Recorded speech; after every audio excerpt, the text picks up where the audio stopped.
To get your information, to the spoon, to be part of our discussion. Spoon television. Spoon radio station. Spoon gonna tell you what is happening in Liberia. Spoon gonna tell you what is happening in Monrovia. Spoon gonna tell you what is happening in Africa. Just to spoon you will know. If the children crying for starvation, just to spoon. You want to get a news update, my brother, to spoon. You want to know what is happening in Moravia, to spoon. Politicians want to make their decision, just to spoon. You want to know what happening in the ministry, to spoon. To spoon. To spoon. You from Vonjama, Maryland, to spoon. To spoon. If you eat kepa, congratulate my brother, to spoon. You got a spoon TV, you got a spoon radio, to spoon. To spoon.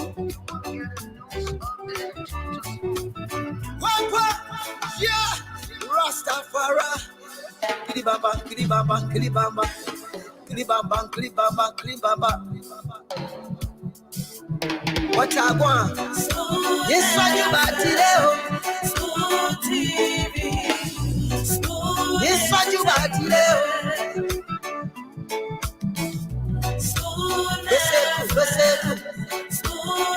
TV. Spoon. Well, folks, good evening. Welcome to another edition of the program Spoon Talk, live on Fabric 101.1 FM, Spoon 107.5 FM. We're live also on Super 95.5 FM and all of our platforms on social media, Spoon TV, Fabric TV, Super TV as well. Thanks for joining us. You can also find us on YouTube.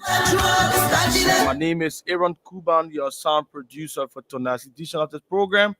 I'd like to cross over to Dr. Rich and James Kude Flomo to say welcome. And it's great to be here this evening again. Aaron, happy Saturday. It's good to see you. Good day. Happy Saturday. It is good to see you as well. How are you guys doing? I'm fine. What money mean? Everything's still good. Yeah, let God be God. He does his job, right? In fact, I want to just tell everybody, maybe if we don't get a chance to tell you, we wish that you have a happy Easter Sunday tomorrow. Tomorrow is for many people, they will be celebrating Easter Sunday. So we also want to wish you a very good Sunday as well. Enjoy the time with your family and friends celebrating Easter. So today we're going to have Reginald Goodrich in studio today. He's our guest today. So please share the show. I want to welcome all Liberians, and I want to actually add my voice to Aaron Kuben to tell you thank you for joining us. This is Liberia's radio station, the station where you can come to get all your information from different panelists. We'll present different views to you, and it is up to you now to dissect, filter the information that we give you, marinate it to make a more informed decision as to how we are to move forward with our beloved country, Liberia. Mr. Goodrich come with a wealth of experience in Liberia. He was member of the National Patriotic Party in Liberia. He served as secretary to Charles Taylor. He also was Minister of Information and Culture and Tourism. That's what it was called in the past. I don't know if it's still called that. He also then went to Truett Party and later on is now the standard bearer of the Rainbow Alliance. As you can recall, yesterday we discussed on this show that there was an incident that happened when at the Farmington Declaration signing between President George Weah and also Mr. Goodrich. And he's going to be coming here to give us more detail about what happened. We read his part of his letter on this show. So join the show. Put your question in the comment section as the show is progressing. We'll be glad to look at it as opportunity permits and ask him questions. I'll also open the phone line while he's here. And so if you can call in to ask him questions as well. So I'm going to just go on to Aaron Kuban and also James Goodday. I'm going to circle back to you for you to tell us some of the trending issues in Liberia, because you know this is where Liberians come to get their news. Yeah, so just before I do that, Dr. Richardson, tonight there are lots of comments coming in as it relates to your hairstyle. There are lots of admiration. What is the news?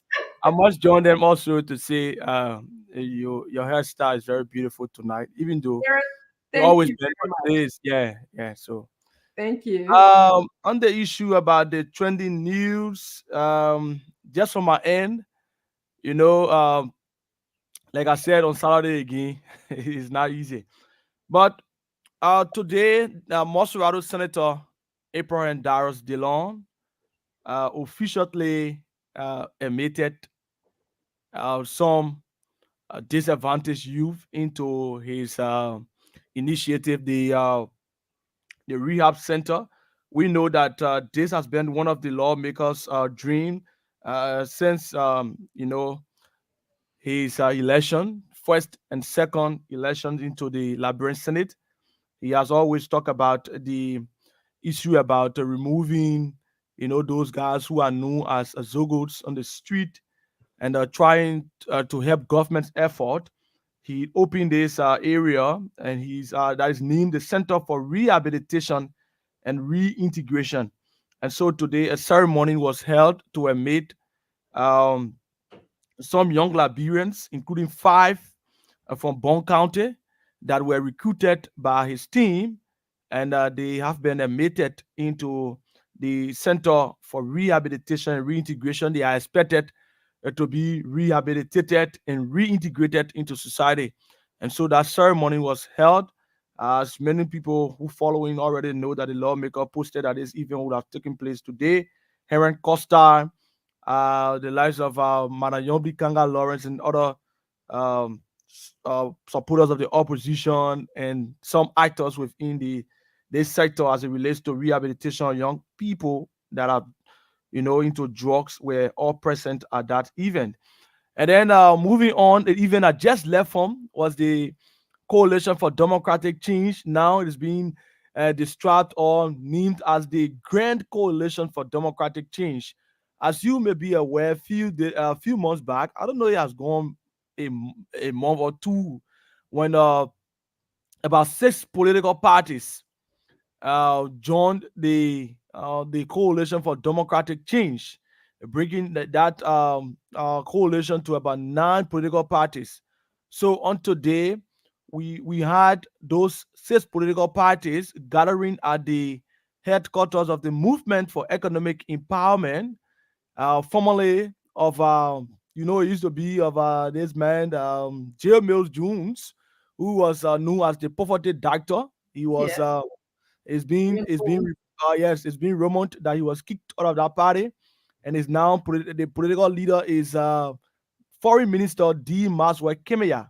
So the event was held at that party, Move being one of the political parties in the amongst the 6 political parties that joined. So that headquarters were signed. I mean, that event was took place there. Sorry, and then they affixed their signature to an admittance document to officially admit them into the Coalition for Democratic Change, making the CDC a grand coalition for democratic change, with 9 political parties now forming part of the Coalition for Democratic Change. So those are the 2 major events I followed today, except there are other issues James will want to add up to.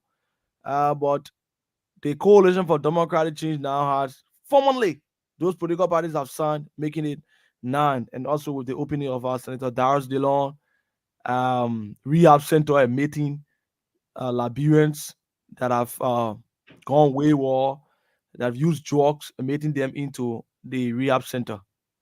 Definitely. Thank you, Aaron. I want to go back to you. Good day to weigh in. I know our guest is in his studio. I'm going to just beg his indulgence to just let us get through some of our formality of opening up the show. And I know I'm going to have Leo Johnson and also Hassan Hussein coming in as well. So it would be great to just go through our formalities. So please, I beg your indulgence, Mr. Goodrich, to please just hang in there with us for a little bit. We don't like to keep our guests waiting, but yes, thank you for being on time. Good day. Would you like to weigh in? Is there anything you'd like to add?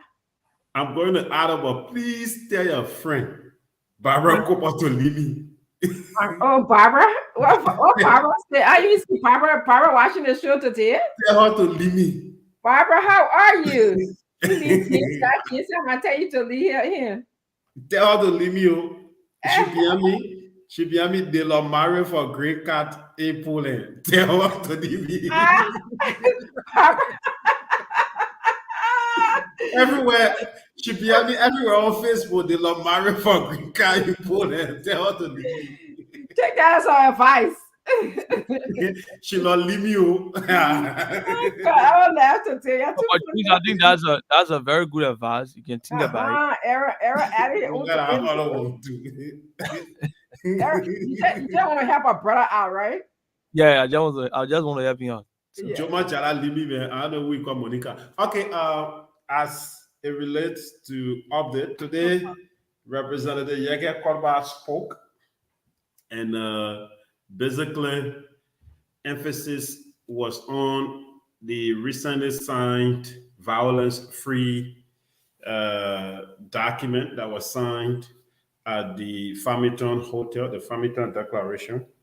And Representative Yege Korba said opposition leaders were under duress to do it. He believed that the government is not ready for free, fair election.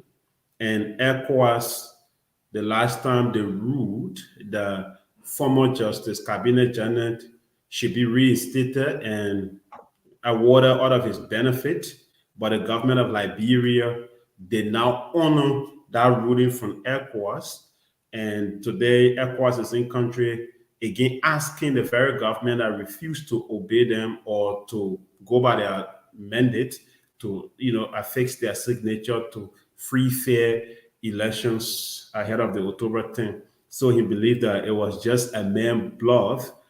It is not going to be implemented, and the Weah Taylor's administration will continue to carry on what they have been doing. He believed that they believe in violence, and they will continue with more violence until after October 10th. So he concluded by saying he did not sign that document. So nobody will hold him responsible for that. And when anyone attack his property, those who are sending the attackers, he will repair with another attack. So he said he's not part of the declaration or the document that was signed, meaning that document cannot hold him. So if you don't want trouble, don't trouble him. Everybody should mind their league and don't cross to the next man league before it becomes a cross league. Yeah. Yeah. Well, thank you for adding that information. I just wanted to again want to tell Senator Dillon, thank you for the initiative that he's taken on in the country. Working with people who are addicted to substance abuse is a Herculean task. It's not easy. It's a very difficult task to get people clean of substance abuse. So I want to just tell him kudos to him.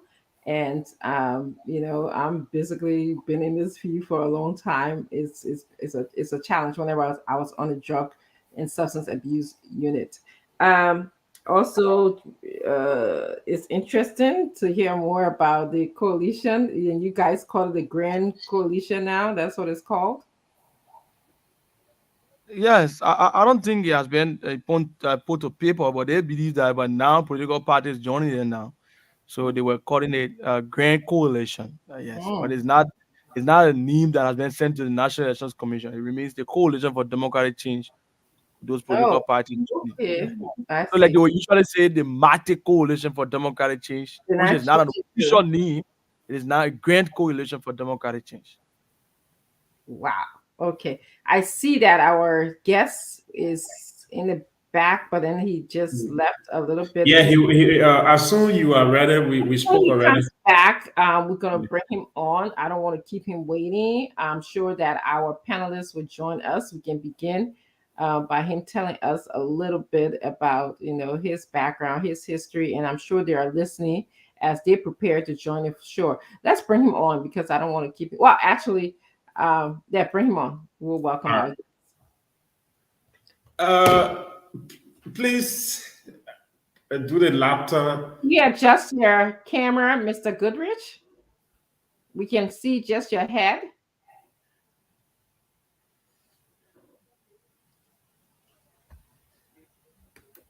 Mr. Gurish?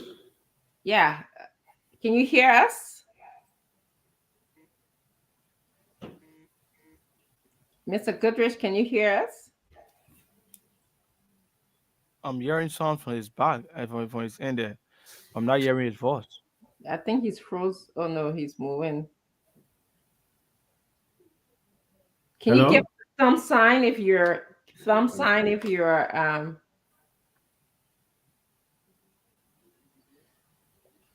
if you can hear us? I'm coming. I'm trying to reach out to him. Okay. No one. Uh, It's it net. is Liberia. The network will also Yeah, create. definitely, definitely. If you're just joining us, Let me we try to get back to him. we We are sent working him. on bringing in Mr. Reginald Goodrich into the station. He was just here, but having some technical challenges. I also see that Mr. Fadiga joined us, but also just left. Want to thank all of you for joining us. This is going to be a very interactive and spirited conversation. I believe I gave you the backdrop in which uh, Mr. Goodrich is here today. He's going to be talking more to us about the incident that happened at the Farmington Declaration signing, where political parties and actors and leaders of political parties and followers were asked to follow or certain guidelines and primarily to refrain from engaging in violence or intimidation or abuse of others in order for us to have a free and fair elections. So something happened while they were at the Aaron, Farmington please come back. It and is the network, but he's trying to get them. okay, Okay. good. Good. As we wait, I'm just going to take some time to welcome some of our viewers. You guys know I enjoy having you participate on the show. I really enjoyed your presence here. Um, you are a instrumental part of this program. So thank you for joining us. I'm going to start by just welcoming Yasa Dix Red. Yasa, thank you for joining us. Women, please come and participate today. Um, I'm going to ask John Boki Massaque. John, thank you very much for joining us. Christopher S. Jewett, he's watching from his home. Jay Forkpa Somo is also watching from ELWA Rehab Center. Emmanuel Abu Johnson says, hello, how are you, Emmanuel? Columbus Tokon Davies is watching us from Grand Bassa County. I really enjoy when other people are joining us from other places. Sandy Kamoka is watching from the Kingdom of Cambodia. Thank you very much for joining us from Cambodia. Wow, Liberians are all over the world. I see Mr. Goodrich. Mr. Goodrich, can you hear me? Amen. He said we are breaking in. It is the network. Are you getting us, Mr. Gurish? Can you give me a thumb sign? If you're Can you getting us, just do it like this. He said we're breaking in. Oh, The network is terrible since yesterday. he's For speaking, some but I reason. can hear. I see his mouth moving, but I can't hear it. Amen.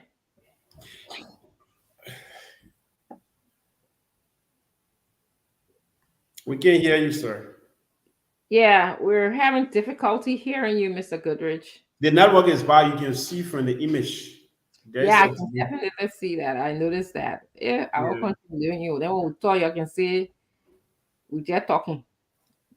Simple thing like internet connection. Disappointing. Yeah, he has internet problem. Mhm.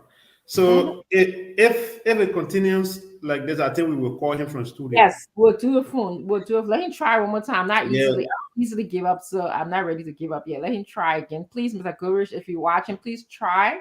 Maybe a different location, but try again. So I'm going to continue. James, just Aaron, welcome. please come on. Philip Freeman is watching us. Emmanuel Bondor is watching us. Philip said he enjoyed the show last week. He's recommending that CEO comes on twice a week. Yeah, I agree with you because it takes the burden off me from moderating. I can sit back a little bit.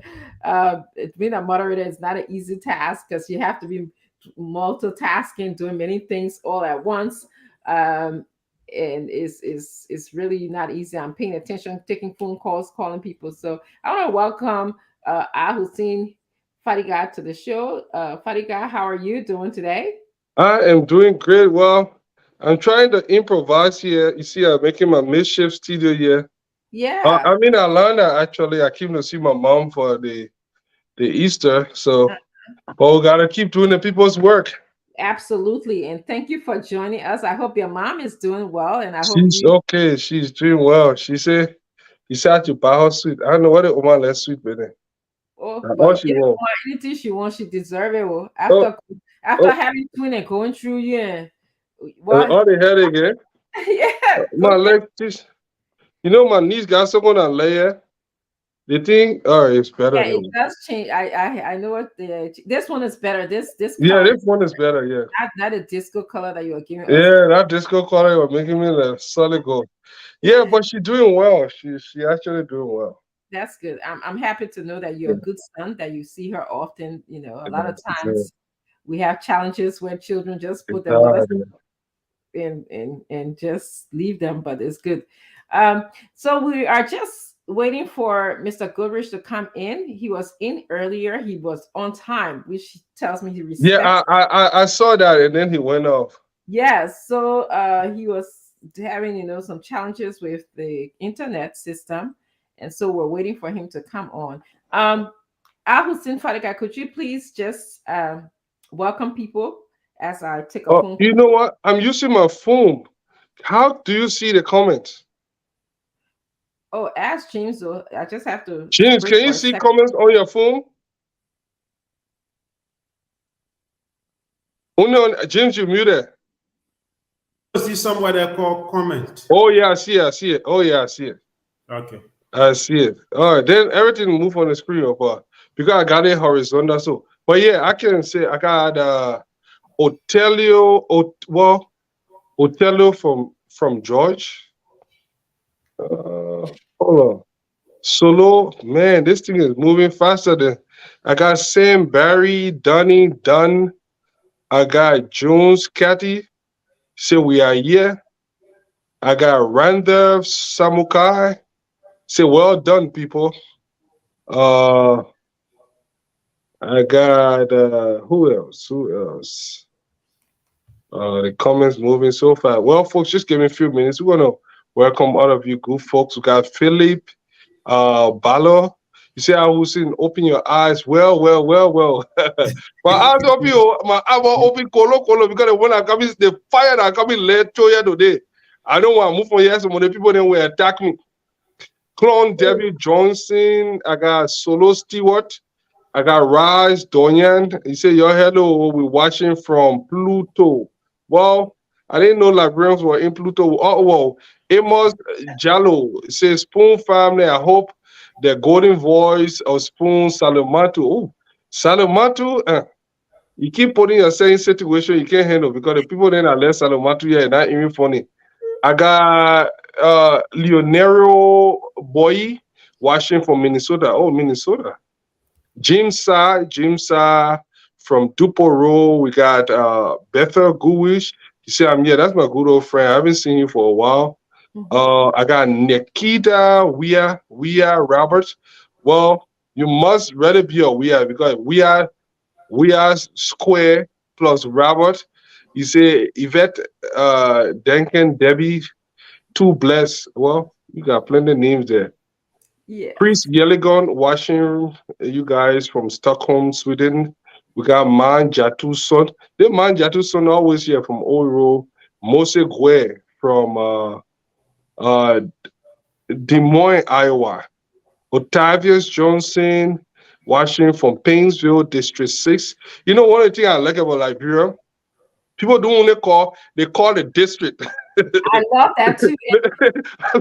They don't call the country is so politically charged that people don't even call a city anymore. It's called a district.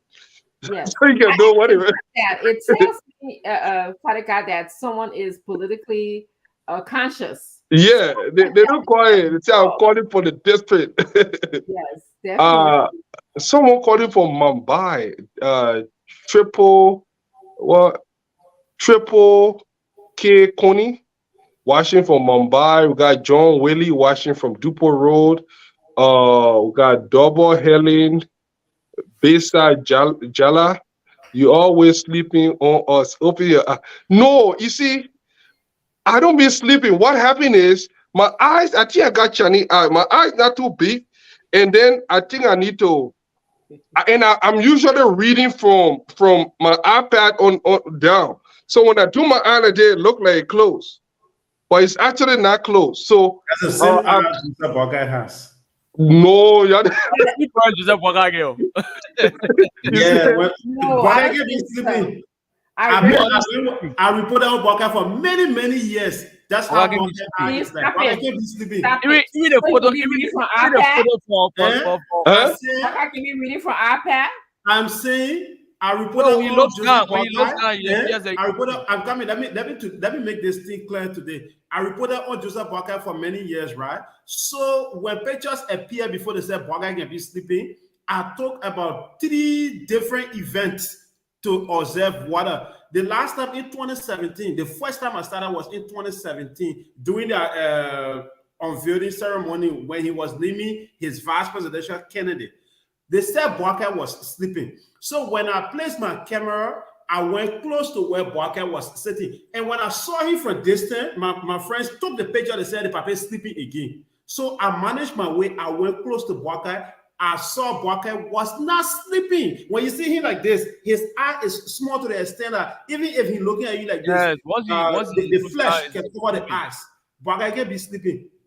No, sometimes too when I'm bored, my eyes I can close my eyes. But sometimes you see when I do like this, I'm reading. Sometimes like when we have a guest, I will just confess. Sometimes we have a guest, something going on, something breaking in the place we want. You see like Doc doing right now. I'm sure she's reading something, trying to get something. So sometimes when I do like this, when the person looks down, it appears like the person is sleeping. Yeah. But one of the things that I noticed when I using my laptop, I didn't know that I can move from on this screen and open a screen on the other side, and I will still be live. So I should probably be doing that and looking up like that rather than looking down on my iPad because I actually do look like I'm sleeping. Yeah. That's how VP Baga looking. He can be. Well, so me and Baga share one thing in common. We don't be sleeping. Yeah, that's one thing you're sharing. Yeah. Well, I hope he has iPad that he can be reading because you said you were reading your iPad. Even if VP Baga is sitting like this, when he's sitting like this, you looking in his eye directly. If you are not careful, you will think that he's sleeping. Because the eye is his eyes. I've seen a man awake. Let me just tell you, I've seen him awake, and I know very well. Baga be sleeping, man. Sometimes if he sleeps, he's asleep. What's the big deal? He's asleep. If I was in Liberia again, I'll come here attend an event where Baga will be sitting. I'll focus my camera on him and dragging for people to see what I'm talking about. James, Eh? Do you have the photo that recently the event at the Farmington Hotel when Okay, that Cummings, event he was not sleeping. when Cummings was looking directly at I know you make Cuba come look at broadcast. you say, Papa, That we photo, talking serious that to photo, you. if you see it, He like he's was not sleeping, but sleeping he's not again. sleeping. He's not He was sleeping. not sleeping. But what was Cummings doing? What do you think Cummings was doing when he looked at him? What was running through his head? Former President Ellen was sitting right next to Boakai or somewhere behind Boakai, and Cummings were there. So possibly from that picture, if you can do interpretation, there was a conversation going on there between all those people who were sitting there. So Cummings may have turned around to form part of that conversation. So you were not looking at Boyka, you say, but man, wake up. No, Don't Boakai was sleep. not No, sleeping. he was not sleeping. He was not sleeping. But when you see it just like he was sleeping, his eyes are very small to the extent the flesh can cover the eyes. So how Oh. come there are times when you take picture of him, I can see that he's awake, his eyes are open, It Then means he's looking and then up. there are other it times means he's looking looking ahead. up. And He's looking there, ahead. Boakai, if So Boakai all just the looked times down that like he's this, taking you would picture, think that he's sleeping. all the times that he's taking picture, his eyes are here up, he It open. means he's doing it like this. But if Boakai did his hair like this, it means Ah. he's sleeping. What? Anyway, Good let's day, good day, that's question all us, but we accept it. our guest is in the studio again. We're gonna try. Yeah, let's I try don't it like to again. give up easily. I want him to appear video by way of video instead of coming by the phone. That's our last alternative here. So Mr. Goodrich, we can see that you're in the studio, but it's dark wherever your picture is supposed to be. We're not getting you clearly. I don't know if you can hear us. James, can you work on this? Yeah. I think we just got. Yeah, I think we'll just call him from the Okay, studio. You we'll get call. a number, right? And Let all me of see those the who are number. commenting that I hate Boca, I just want you to know that I do not hate Boca. If you only knew, I actually have a brother who's in the Buckeyes camp, a very, very my brother who's next to me. It's about what I experienced and my ability to express my view. I don't think that if you don't like a presidential candidate that you hate the person. So you guys, you really need to take a step back and No, they don't. They this don't. issue of when someone expresses their opinion, it means that they hate this person. It's not about hate. If I feel like he's sleeping, he's asleep. If he looks like he's asleep to me, he's asleep. If James feels like he's not sleeping, that's how he is. That's how he is. Okay, this is I why report we that have on here, I a know. forum to engage in a dialogue with our people. Okay, this is why we have diverse information coming on. So let's elevate our thought process and thinking a little bit. Thank you very much. Okay, is our person coming on by phone, Mr. Goodrich? I think we got to do that. Gotta work on that. We gotta work on that because Yeah, it's not okay. working on it. As you do that, we'll continue to welcome you. I'd like to welcome Jay Saki Kone. He's talking to us right now. He made a comment. And Emmanuel Kwasi Smith. And also, I'd like to welcome Musa Sharif. I'd like to welcome Nancy Eastman. Nancy, it's not that I don't see anything positive about Joseph Buck. I just observed that he's asleep. And like I just said, you writing, that I don't see anything positive about him. Just know that my brother, Orlando Chenoweth, he's the one next to me, is actually in the Buckeyes camp. Just know that there's stuff that I know about Buckeyes camp that you don't know about because of proximity to my brother. We can have exchange of thoughts and views. It does not mean that you dislike the politician. What it means, like I have the right to express myself just like anybody else on this show, and we're going to appreciate a diversity of thoughts and ideas. That's what this whole platform is for. So thank you very much for joining us, people. My alibi son is Mr. Goodrich in the back. Mr. Goodrich, I see him in the back, but we can't. I'm coming. I'm trying to get him Okay. again. All right, I'll be going. Yeah. Reginald Sapa is watching us from Abidjan. He says, Mr.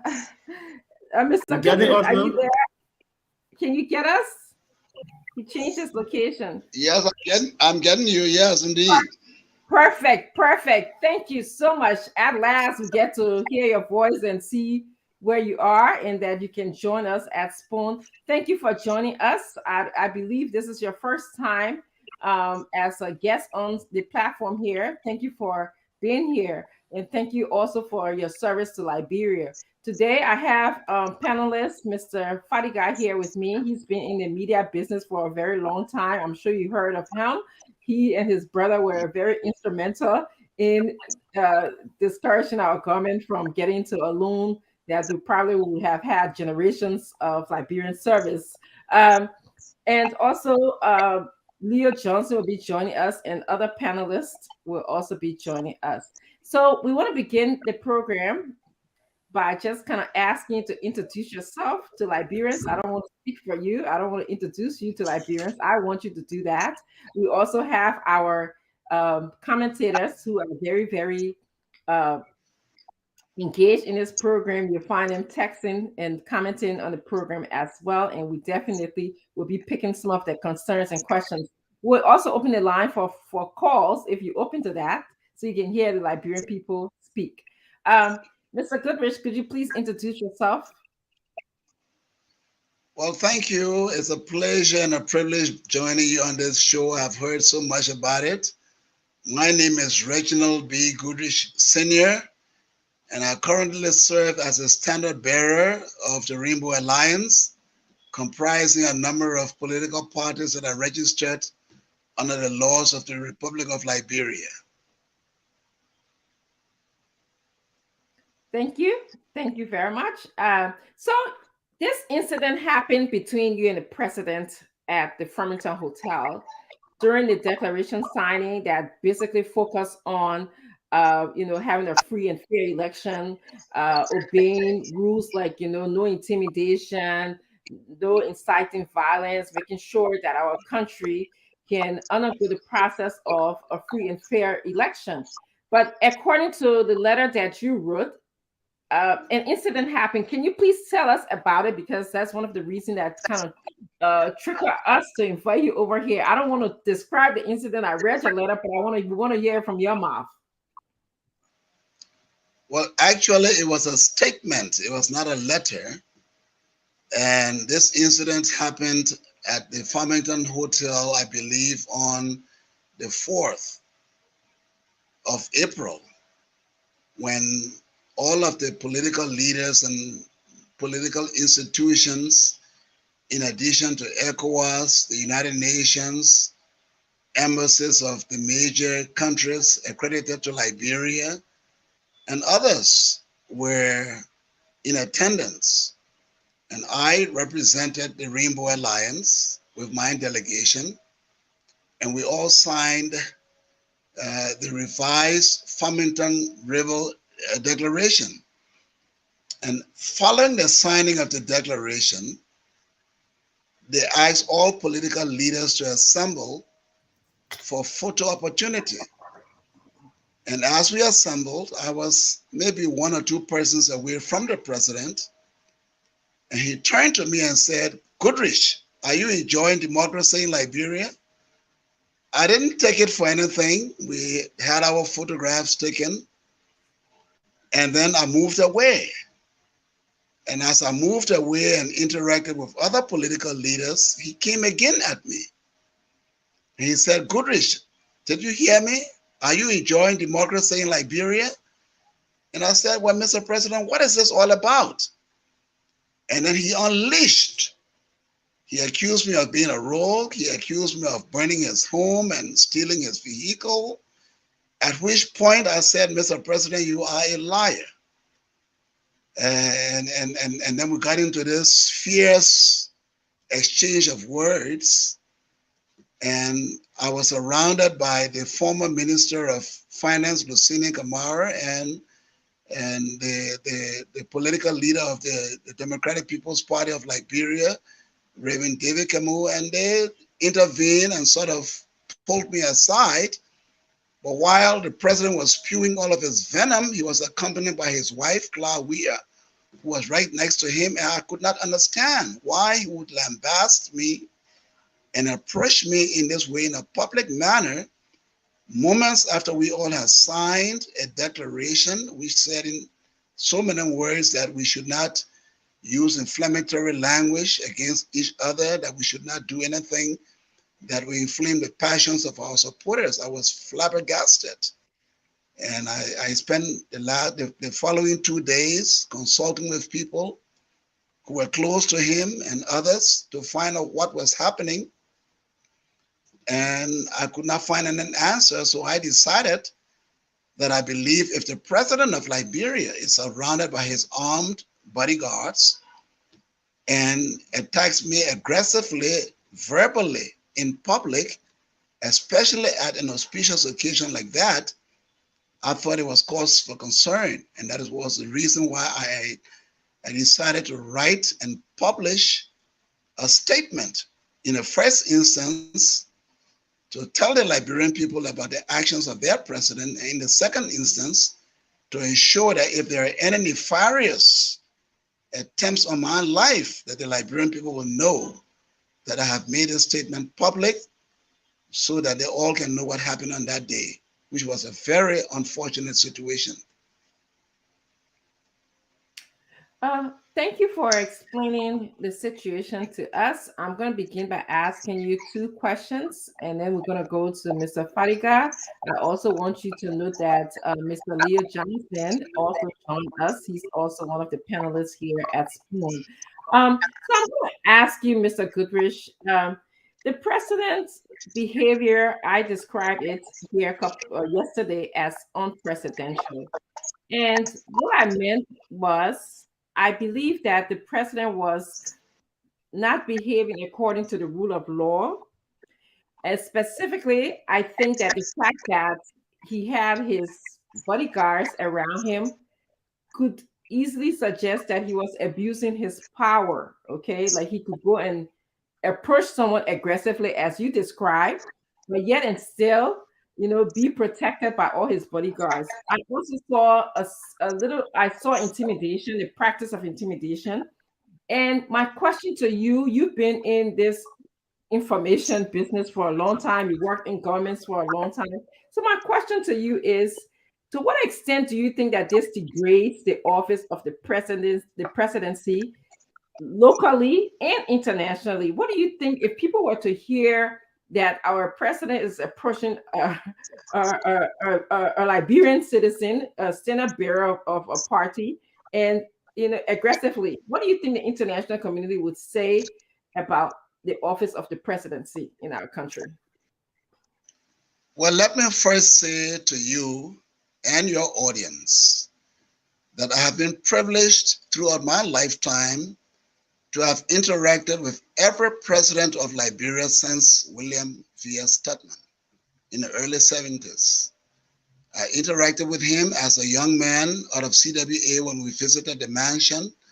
I interacted with William R. Tolbert Jr., the late, as senior reporter to the executive mansion. I've interacted with every president, and I'm familiar with the trappings of power. And I respect the office of the presidency.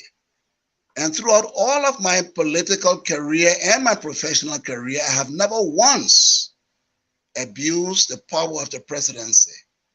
So it is baffling to me that all of these years later, that Mr. Weir, in whom we have entrusted the sovereignty and the dignity of the presidency of our country, to lower himself in this manner, he just suggests to me and appear to me personally that as much as I continue to respect the office of the presidency, his actions has belittled that office and robbed him of the respect that he's due as president of the Republic of Liberia. Okay, I'm going to go on to Mr. Fadiga, and he's going to ask you 2 questions. Mr. Fadiga, could you please go ahead and ask Mr. Goodrich your 2 questions, please? Good evening, Mr. Goodrich. I want to welcome you again to the show. Well, I got 2 easy questions for you. My first question is, did you take Mr. Weir's vehicle and did you burn down his house? If not, what happened? Those are all blatant lies. I have said it all in my statement. Those are all speculations. These things he's talking about happened, perhaps you all will recall, in 1996, when Mr. Roosevelt Johnson and the NPFL were at loggerheads. And Mr. Roosevelt Johnson controlled from Camp Johnson Road all the way to the what is called Famuman House. And it was a war zone. I have never been a warrior. I have never led men in arms before. I'm a man of the pen. I'm an intellectual. I'm a journalist. I'm a publisher. And I've always said that the pen is mightier than the sword. I have no idea how Mr. Weah's house got burned down. I have no idea, but I will tell you one thing, and I'm saying this to you tonight. After the 1996 incident, the former senatorial aspirant for Montserrat County, the Honorable Mike Kijan, and I traveled to Marban Point. And in those days, there was no direct path through Monrovia because, as I said, Mr. Roosevelt Johnson controlled all of the Monrovia from Famuma House all the way to Camp Johnson Road, and I suppose where Mr. Weah's house was located on 9th Street. We visited some friends on our way back from Marban Point. We noticed in an area opposite where the managing director of the Freeport of Monrovia lived, there were about 25 cars that had been lined up by ECOMOG soldiers. And as you all know, ECOMOG did a great deal of looting when they were here for peacekeeping operations. And as we were going, there was a bulk challenge at the Freeport of Monrovia, and they were taking these cars. As we approached, I said to Mike Kijan, he's here, he's Monrovia, he can verify this story. I said, it looks like that car is for Mr. Weah. Mike Kijan and I stopped, and he went and interacted with the ECOMOG commander. And he said, oh, okay, if this is Mr. Weah car, our football man, okay, no problem. He handed the key of Mr. Weah's car to Mike Kijan. And Mike Kijan said, Brother Goodish, George Weah is your friend, so you take this car. We took this car and drove it all the way back. And in those days, we had to go from Marban Point down to the waterside, cross the bridge, go through Vietown, take the Somalia Drive all the way to Red Light and come to Congo Town. We went to Mr. Taylor and reported the matter to Mr. Taylor. I drove the car. And Mr. Taylor said, since you are the friend of Mr. George Weah, you keep this car until we can find an occasion to send it to Abidjan. I took the car to my home that was opposite the American Cooperative School near the Cabral Estate. It was about 2 o'clock that afternoon. At 5 o'clock on the BBC Focus of Africa, I heard Mr. Weah come on the program and call my name and accuse me of burning down his home and looting his car. When the BBC asked me for a response, as many of you will recall, I said then that Mr. Weah was ignorant. I was upset because we had done something to protect this man, and he was ungrateful. And apparently he has been keeping this thing as a grudge for 27 years. However, in the intervening period, me and Mr. Weah had interacted on many occasions, and I had thought that this matter was behind us. But it baffles me that at the Farmington Hotel, that he will bring this matter up in public and verbally accost me in a way he did. And I said to him in his face, it's a bloody lie. It's a lie for 1,000 years. And if he repeats that, I am going to sue him for $27 million for the 27 years that he has continued to perpetuate that lie. And I mean it, and I'm going to do it. That is the story, and he knows the story. The story is true. Mike Kishan can verify that story. Mr. Charles Bright knows the story. Mr. Cyril Allen, all of his surrogates know that story. Why Mr. Weah will perpetuate the lie against my good name and my family name, especially with 6 months towards the election. And I, as political leader of an opposition political party is baffling to me at this time. All right, I have just just a follow-up question. So, just for the audience, so what happened with the car after he made that allegation? He received the car. Mr. Taylor sent the car to him in Abidjan, and he was seen driving it around. And he has not even has the decency one day to say a word of thanks to us, Yeah. me and Mikey Jean. And Mikey Jean, you can always call on him and interview him and find out the validity of this thing I'm telling you today. That I is think a I saw story. that guy in Abidjan back in the days. If I'm not mistaken, it was how do you call this guy here? This journalist, Al Jerome. But anyway, my last question: do you fear for your life? Do you feel safe in Liberia? Well, so far as I'm concerned, I do not feel safe. I'm taking all of the precautions because, as all of you know, people have died needlessly in this country for standing up for their rights. Many of my friends came to me and said to me to leave it, but I'm standing. We cannot go on in Liberia where people use people's names, destroy people's character for political gains with impunity. I'm standing up and I'm telling Mr. Weir, I'm sending him a message. If you are a man and if you have conscience and you know the true story of this matter, I don't need an apology from you. It's a simple matter. Except that you were misled. I will understand that part.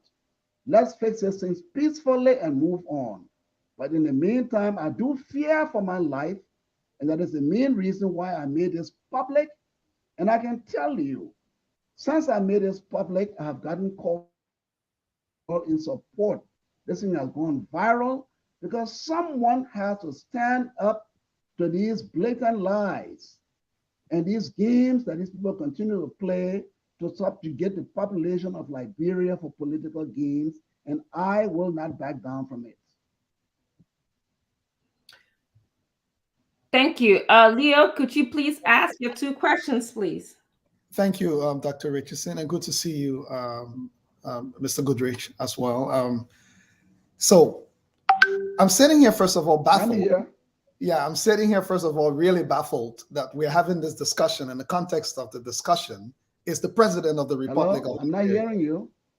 Can you hear me, Dr. Richardson? Yes, I can. Can you hear me now, Mr. Goodrich? I can hear you. Yes, I can hear you. Okay, you can hear me now. Great. I was saying greetings first, Mr. Goodrich. Good to see you. I was saying, first of all, I'm very baffled sitting here in the context of this conversation is His Excellency, the President of the Republic of Liberia. Honestly, I first of all, if that doesn't baffle anybody, then I'm a bit surprised. But my question is going to be, when I heard you narrate the story, you indicated that you had known President Weir in some other context. Did you ever have a relationship with President George Weir, and what was the context of that relationship? We had an excellent relationship with Mr. Weir from 1993 when my company, Diligent Associates Incorporated, met with Mr. Weir through some third parties, and we entered into an agreement to promote him, and I floated this idea that it was not enough for him to earn his football monies, but we had a whole project to promote Africa's Black Diamond concept to produce sports paraphernalia. We had an arrangement. He and I were very friendly. I made several trips to Paris. And the ambassador in Paris at the time was Fred Bass Goleke. He can verify what I'm saying to you. I had a friend in Korea, a South Korean investor who flew to Paris, and we met at the Ritz Hotel and put together this program. It was a $300 million project to promote this man, to do sports paraphernalia, sneakers, jerseys, the whole 9 yards, as was done for Michael Jordan. We were supposed to have met at the Ritz Hotel At 11 o'clock that day, the investor from South Korea and myself had coffee and breakfast. We waited.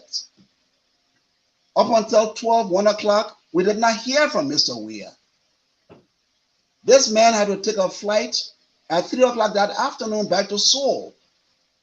I called Clark. I said, Clark, where is George? We are waiting for him. She said, oh my God, didn't he tell you? He went to Milan. I was baffled.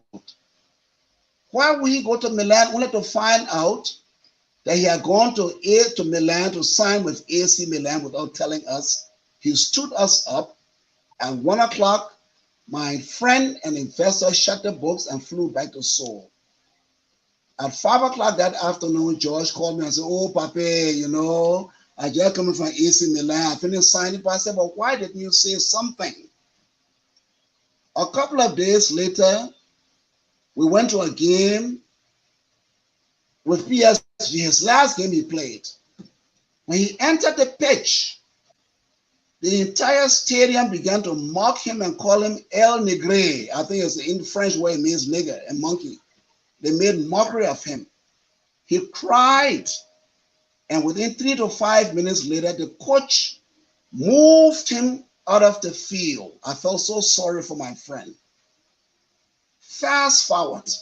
During that period, to tell you how much I know of this man, he and I drove together in a very same vehicle he's talking about from Paris to Brussels. We were friends. He used to call me, oh, my papi, I like this man, he liked me. And that is how come when in April 6th, or after April 6th, that's how come I recognize this vehicle to be his. And we rescued it on his behalf. But more than that, the reason that he left PSG to go to AC Milan was because he had serious tax issues with the French government. He was in a high tax bracket. He was not paying his taxes. And he asked me to do him a favor to intercede with Mr. Taylor to see how we could fix this matter with him. I brought the matter to Mr. Taylor, and Mr. Taylor, on his visit to Paris, met with President Jacques Chirac, the president of France, to try to help this man. That's how much we tried to help this brother.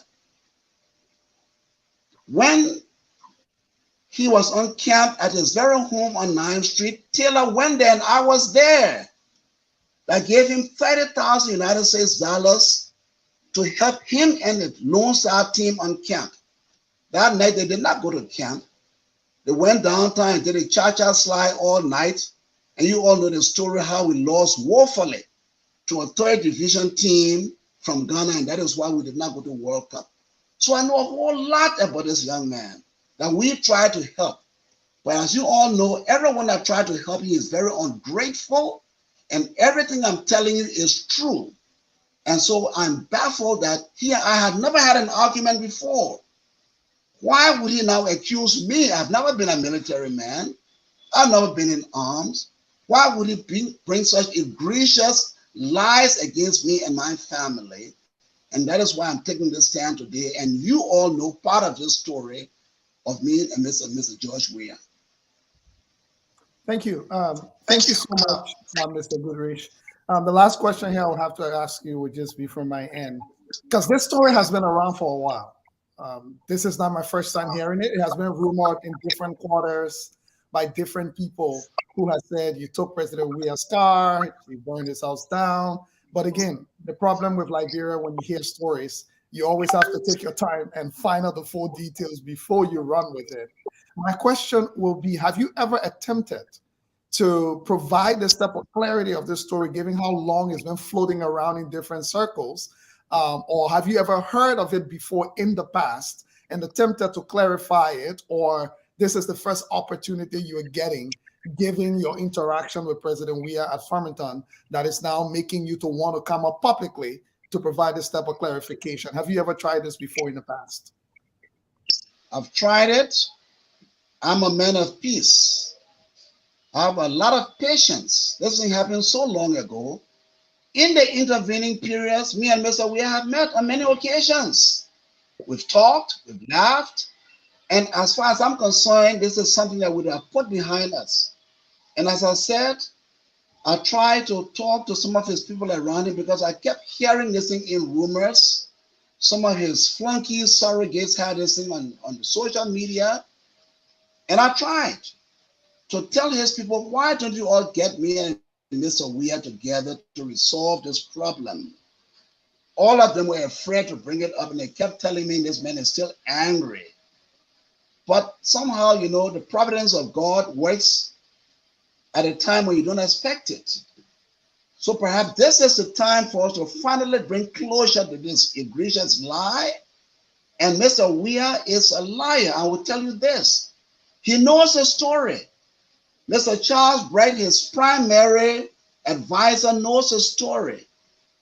My own childhood friend, Siri Allen, who is among the governing council of the CDC, knows the true story. Why they have not gotten Mr. Weir to tell him this story is baffling to me. So if my friends and people within his circle have not had the courage to tell the real story, maybe this is the time that God has appointed for me to tell this story. So finally my name and my family name can be free from this egregious lie that is being broadcast all over the world. And I thank God that I have an opportunity to bring closure to this matter. Thank you very much, Dr. Richardson. Just quickly, Mr. Goodrich, do you believe there is something else? And I'm asking you this from your perspective, based on everything you know, especially being someone who has had a relationship with President Weir for a long time in different contexts. Do you believe this is not just about that car and the house? Because given what you're saying, there's a lot of clarity, and President Weir actually still received his car, giving the information you've just provided, which is the first time I've heard this portion of the story. I didn't even realize that he eventually still got the car back. Do you think there is something else at play here from what you know, or do you still believe this is just about President Weir being upset about that particular house, his house, and the car? Well, I believe there is more to it. As you might know, and you should know, you all as learned and intellectual journalists in this country, and intellectual personalities, you must know that given all of the recent events of him being invited by international intelligence agencies for whatever investigation, I don't know, but I think that the president may be under a great deal of pressure. And if he feels that something might be amiss, that he may be going down, he might want to take some people with him. But I am not prepared to go down with him. Whatever he has done or not done in this country in his presidency, only he can answer for it. There is nothing else to this. Whatever it may be in his own mind. But I'm as equally baffled as you all are about this incident. And I can only say it is by the providence of God. Before I went to the Farmington Hotel that day, let me tell you, I had a prayer service with my team that accompanied me to the Farmington Hotel. We read Psalm 91, and we talked about all the things in Liberia and that God will provide us with his providence. We have guidance to go to this place. So I'm a believer. And it is only by the providence of God that made Mr. Weir accost me verbally in public on that day. And that is the reason why all of you important people and thousands of people around the world are having this discussion tonight. Thank you. Mr. Goodrich, you mentioned that you got President Taylor to intercede on Weir's behalf in regards to his tax issues. Do you think that, first of all, can you just expand on that? Did you guys succeed with getting his tax removed, or getting a successful clearance in his taxes? That's my first question to you. And then my second question to you is, having such tax problems that you needed to get Charles Taylor to help fix the problem, do you think that have any implications for some of our economic problems in Liberia? Well, I would like to suggest that this thing happened 27 years ago. The fact that Mr. Weah moved away from PSG to AC Milan and signed for $7 million, and the fact that no one has come after him would suggest to me that there was some success in that intervention to find a way, because you see, for an African person like himself, from an impoverished country in war, to be world's best, European best, and Africa's best, there are certain leverages that he enjoys. And I'm certain through the intervention that something must have happened to ameliorate the situation in his behalf. And I'm happy that I was of some assistance to him in this regard. The fact that all of these years later nothing has happened will indicate to me that there must have been some success in that intervention. The second part of my question, and you know how taxes work in the developed world. There's a saying that there's two things that one can do, which is to pay taxes and die. Do you think needing a president to intervene on your behalf to fix your tax problems when you look back now and you reflect, does it have any implications for the economy of our country, or being a good citizen in our country, or even being able to understand to create a tax system in our country? Well, it's very difficult because the tax system in France and the tax system in Liberia are two different things. The fact that this man has moved on from a footballer, he's become a senator, he's become a president. Sometimes, time has a way of fixing things. So I don't know how to answer that question, but there can be no connection. The only thing is, I do know that he, upon becoming president, was asked to disclose his assets, whether he successfully disclosed his assets, what his assets have been prior to becoming president, when he was senator, what his assets may be now, is something for you as members of the media to find out, to investigate and inform us who are political leaders. But there can be no connection between the tax regime of France and the tax regime of Liberia in respect of what this man may or may not have paid at the time he was playing football.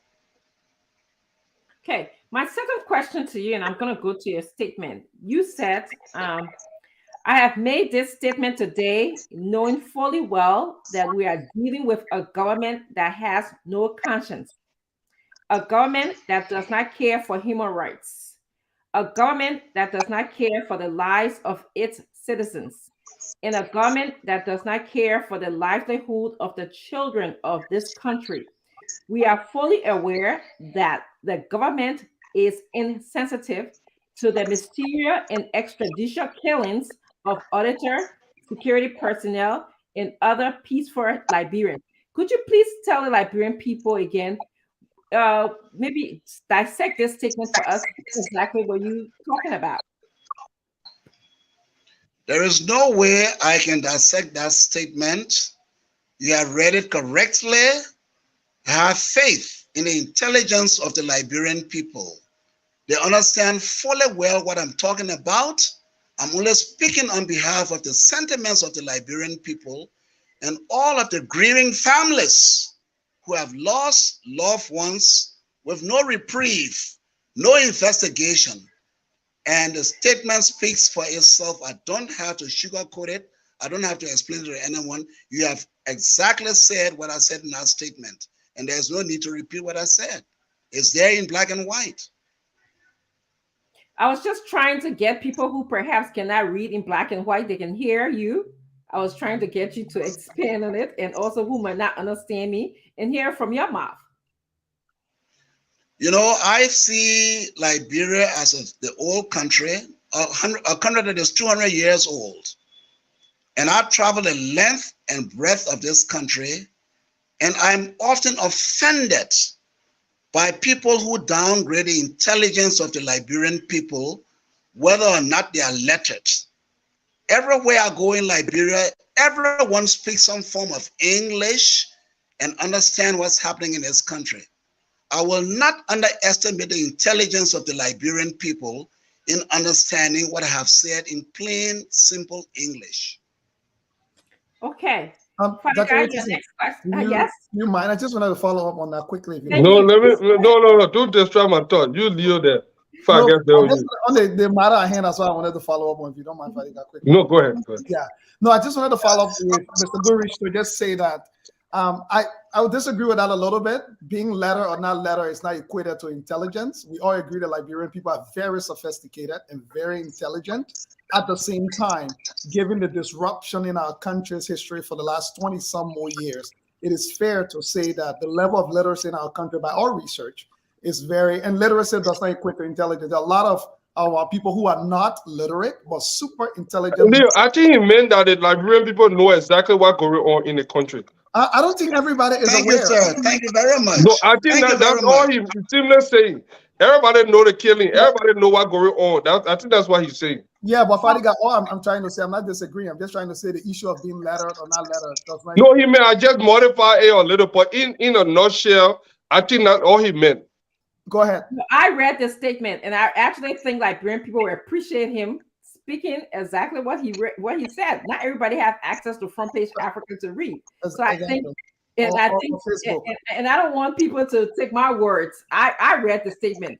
You probably have a copy of the statement. He could have read it. Mr. Goodrich, you could have read the statement yourself. I would have appreciated you, reiterating my statements. Well, you see, what you all, let me tell you something. We are all cut from the cloth of journalism. Many years ago, the former ambassador to Liberia, Ambassador Mala, and I embarked on a campaign to discourage simple language from the news in Liberia because the simple language thing was offensive to me. Because when you speak, you send your child to school to learn proper English.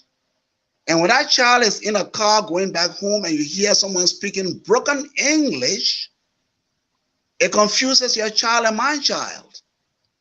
So this whole thing about the man in our B-house, they say today, that is not supposed to be simple English. Simple English is to be proper English using smaller words, more or less. So my thing is that I travel throughout this country, whether it's the market woman, where's the guy that's riding the wheelbarrow, the motorbike people, and they understand the issues of this country. They may not be able to articulate it like we do in such lofty terms, but they understand it. And since my statement came out, I've gotten calls from a lot of people across the spectrum, people I have not spoken to in 20 years, from the United States, from UK, from France, from Germany, all over. They are calling me. Little people are calling me and telling me, thank you. So if little people are calling me and telling me thank you, it seems to me that there's not much more to say, that people understand exactly what I'm saying, and they're saying to me, someone has to stand up to people who are insensitive about the plight of the Liberian people. Someone died in your security system, you go the next day to Plebo and you dance. You don't visit their family. The daughter of the former Chief Justice of the Republic of Liberia is murdered. No one goes to visit her to condole with her. They want to implicate her in the murder. Auditors die in this country. No one goes to visit their family. People are bleeding all over this country. The serious things are happening. Yes, I know my life is at risk, but someone has to tell these people, you have to stop doing these things that you are doing. I don't have to explain it or reread what I said. The common people understand it, and all day long for 24 hours they are telling me thank you for flagging these issues and for standing up for the things that they are not able to say because they don't have the platform that is available to me. So there's no need to go over the statement. It speaks for itself. Mr. Goodrich, you just did an excellent job in explaining that statement to Liberian people when you spoke about an auditor's are dying and nobody's going to the family. You know, you have a former justice daughter died and nobody visited the family. So you exactly pointed out why you call Mr. Weah government insensitive. So thank you very much for expanding on that. Our Father God, do you have a comment or a question? Well, I got two. I would like to say two easy questions because I know the veteran journalist, Mr. Gurish, he's prepared. So I mean that one of the beauty of interviewing a journalist, they always know how to answer the question, and it's not easy to trap them. But Mr. Gurish, you just said something very important. In your letter, you mentioned a lot of things that Dr. Chino Richardson was trying for you to reiterate. And in as much as you didn't want to reiterate it, my problem here is we had another Farmington declaration. And in that Farmington declaration, you guys were fixing your signature to, I don't know how binding that would be because we are in a country. I'm just going to add a few more things to the list. We have a voter registration that is going on and off. Nobody understands. They have a electronic or what biometric system that doesn't seem to be working. We have a voter registration, yeah, that doesn't seem to be working. We have people trucking people from here, especially allegedly from the government. We have underage children being brought in for registration. We have a censor. One of the first thing towards election, the census up to now we have not even in a. How do you guys? I mean, I saw political leaders going to affix their signature with clear conscience, saying that we want to have this banning resolution. I don't know whether it's banning or non-banning. That we're not going to have peace when everything that bring about this unity and war and confusion are still in the books. Do you think that conference will hold in the midst of everything that you have said that have yet to be resolved? Well, So I let don't me know. applaud you. Let me applaud you for very, very cleverly encapsulating all of the issues that troubled me. I saw the signing of the revised Farmington River Declaration as formality. But when you are called upon to present yourself to be among foreign diplomats and other political leaders, it was a gathering that in my own mind sends signals of various dynamics. And this is not the place nor the time to discuss those dynamics that I observed. It is open knowledge that the first Farmington Declaration that was signed was violated. There are all types of information out there that indicate that Russian money was involved in the 2017 elections. It's possible that certain people at the National Elections Commission may have participated in rigging the elections. All of these things we know. But if you are in my situation, what do you do? Do you say, I do not go there? No, I went there to sign it. But coming back to the other critical event that you talked about, I have information available to me. I was one of the first persons that said many months ago that this biometric thing is flawed. The census is flawed. The Rainbow Alliance did an opinion poll, and it shows that only 54% of the people who responded said they were counted or knew someone who was counted. 28% said they did not know, they said no. Another 9% said they didn't know anything. 78% of the people who were polled in our opinion poll said that the results of the census will have a dramatic negative impact on the results of the elections. We have critical issues. I am troubled. I find it difficult sleeping at night because there are serious issues confronting this country. Can we afford another 6 years of ineptitude, of bad governance, of criminality? No. What do we do? The international community has sent so many signals to us. They can do but so much, but not much more. It is up to the Liberian people. It's up to the news media I understand from a friend in the media that a couple of weeks ago or some weeks ago, the president invited all of the media to his place and dished out a whole lot of cartoons. I think the American ambassador or someone from the embassy said that the press is now exercising self-censorship. All of these things we know and are available to us. What can all of us do? I, in my lifetime, older than all of you in that studios. I have seen much. I know much. 6 years from now will be a difficult time in Liberia. What can we do to help the Liberian people correct this ineptitude, this evil that is pervading our country?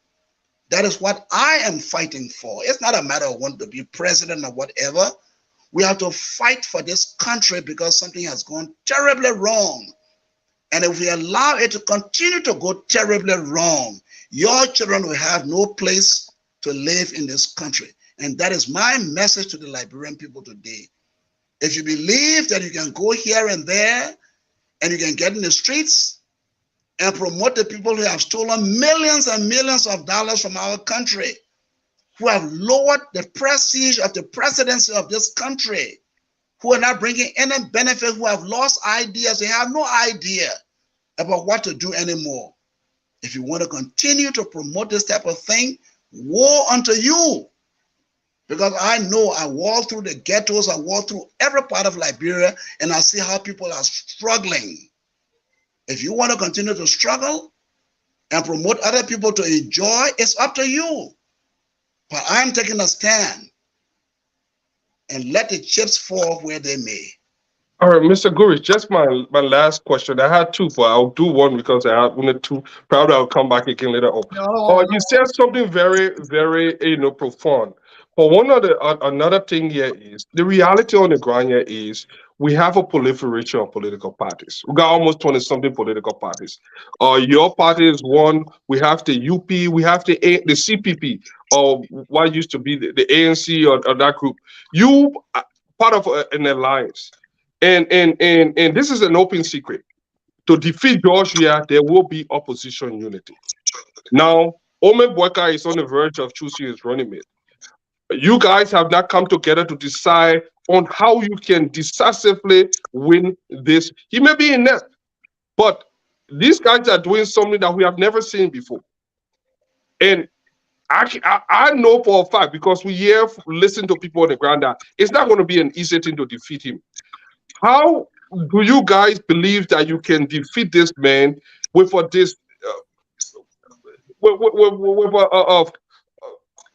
opposition that is not unified? Are you willing to sit down on the table, or do you believe that it's lit for you guys to come back and find something, come to some merger? Do you think that is still possible? I don't only think it is possible, but I know it is possible. Trust me, there are a lot of conversations that are happening. There are a lot of back channels, interactions that are happening. And let me just say that after my statement came out, I have gotten calls from all of the, well, not all, but most of the political leaders. We all have the same mindset. And like they usually say, that 1 week is a long time in politics. I can guarantee you that we are working to find a way to work together. That's as much as I can say for now. But I share your sentiments, and I can assure you that we are talking in all of the various forums, privately and publicly, to ensure that we rescue this country 6 months from now. Thank you. Yeah, thank you. I will jump to my two questions here quickly, but I would like to preface my two questions by respectfully disagreeing, sir, that Liberian English does not have a place.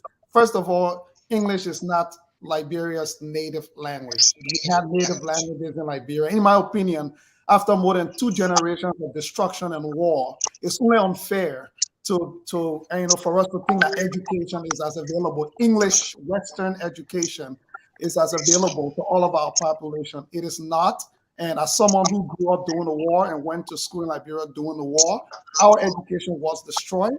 And speaking English is not proof of anything rather than speaking Pele or Gio or Loma. English is a global language. We all agree it's very important for business.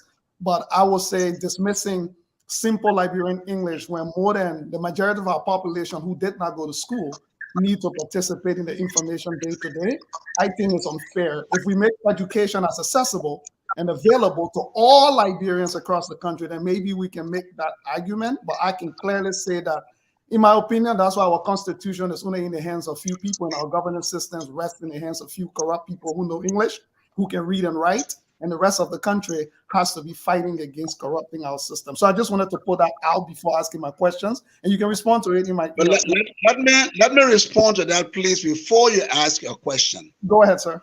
My thing is simple English need not be broken English. Broken English, we are patronizing the people of this country. I had occasion to meet about 40 women from Bond County some months ago. And when we were about to start the program, a young man who thought he was such intellectual decided to come to interpret what I was saying to the people. The head of those women groups said, no, you don't have to interpret anything. We can understand clearly what Mr. Goodrich is saying. What I'm saying is you don't have to be an intellectual to understand the basic language of Liberia, and whether we like it or not, English is our national language. For 40, 50, 60, 70 years, we've been thinking about which local language to use. We have not gotten to that point, so it is not in this conversation. You can use simple English without using broken English, which is confusing our children who are coming from school. And that is one point. Where would they learn standard English as taught in the British man's language when school is not available to everybody? But let me tell you this. If you are talking about something, you can talk about the hyperinflation of the economy, or you can simply say prices are high.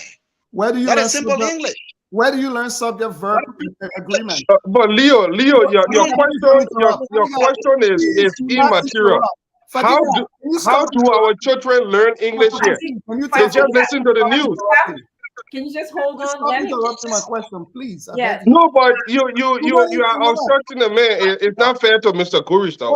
So you are the one telling Mr. Goodrich it's not fair? No, I'm listening to him. I'm hearing it in your voice. Our children learn English just by listening to TV and watching TV. How to speak English here. Mr. Goodrich, is it fair for me to ask you or not? And it's confusing then. Okay, thank you. So it's fair for me to ask. It is confusing. Give me a break. So, Mr. Goodrich. If all of you here, let me tell you something. All of you here, there's a program on the VOA that is called Simple English. Tune into that simple English. They speak very slowly, and the words that are used don't have more than 3 or 4 letters. So the most powerful man in the world, the most powerful man in the world, who is the American president, when he is making a speech, he doesn't use highfalutin language. He's saying to the people, I will grow the American economy. When our politicians talk, they say, I will do the multiplication and all kind of highfalutin language that nobody understands. So we have to, you as journalists, we are taught to write and speak so someone in the 6th grade can understand. I'm a professor of journalism. I know what I'm talking about. And you know what I'm talking about. So, Mr. Goodrich, your language should be such that people can understand what you are saying. And that is simple English. So, Mr. Goodrich, thank you very much. But I will just close on this by saying that English has been a tool of elitism in our country. Now we know BBC. Don't go down that road. Let me get finished. The BBC don't go down that road, sir. I'm just coming. The BBC does a simple English, a broken English, whole program on a BBC for Nigeria, for Ghana, countries that were colonized by the British themselves. And American English, by the way, is also a lot of American English. It has a broken English, officially spoken in the United States of America, and it's not an issue. I believe in Liberia, English should not be used to disenfranchise anyone. Education is not available to everyone. Not everybody can send their child to school. People learn broken English, and if we have to communicate with them, I think we should actually use it. But my question to you is going to be this.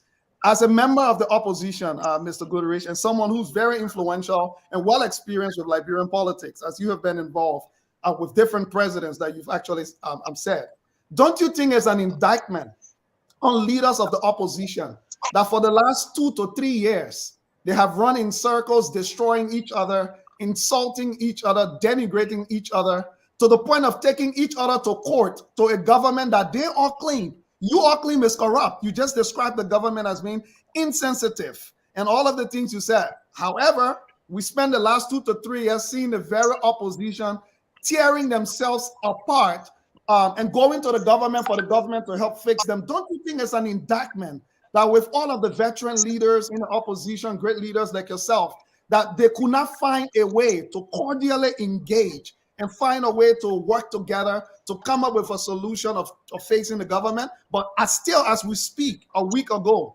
still denigrating each other all over the media, including Vice President Walker, including Cummings, ending up in court with Ure, Numbly Kanga Lawrence, Darius DeLon, all of the bombastic statements that we have heard. Don't you think that's an indictment on the opposition?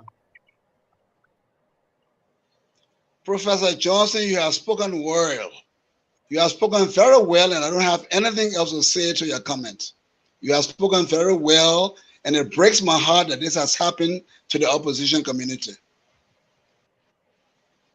Thank you. If you're just joining us, Colonel Remy Gray just came in. We are speaking to Mr. Goodrich about the incident that happened at the Farmington Hotel when between he and President George Weah. Colonel Gray, I'm going to give you an opportunity to ask Mr. Goodrich your 2 questions. Good day, Mr. Goodrich. How you doing, Colonel Gray? I'm okay, my brother.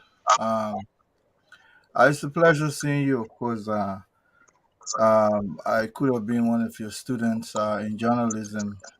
Only but if you were part of the faculty of the University of Liberia, of course, the School of Journalism headed by Professor Williams.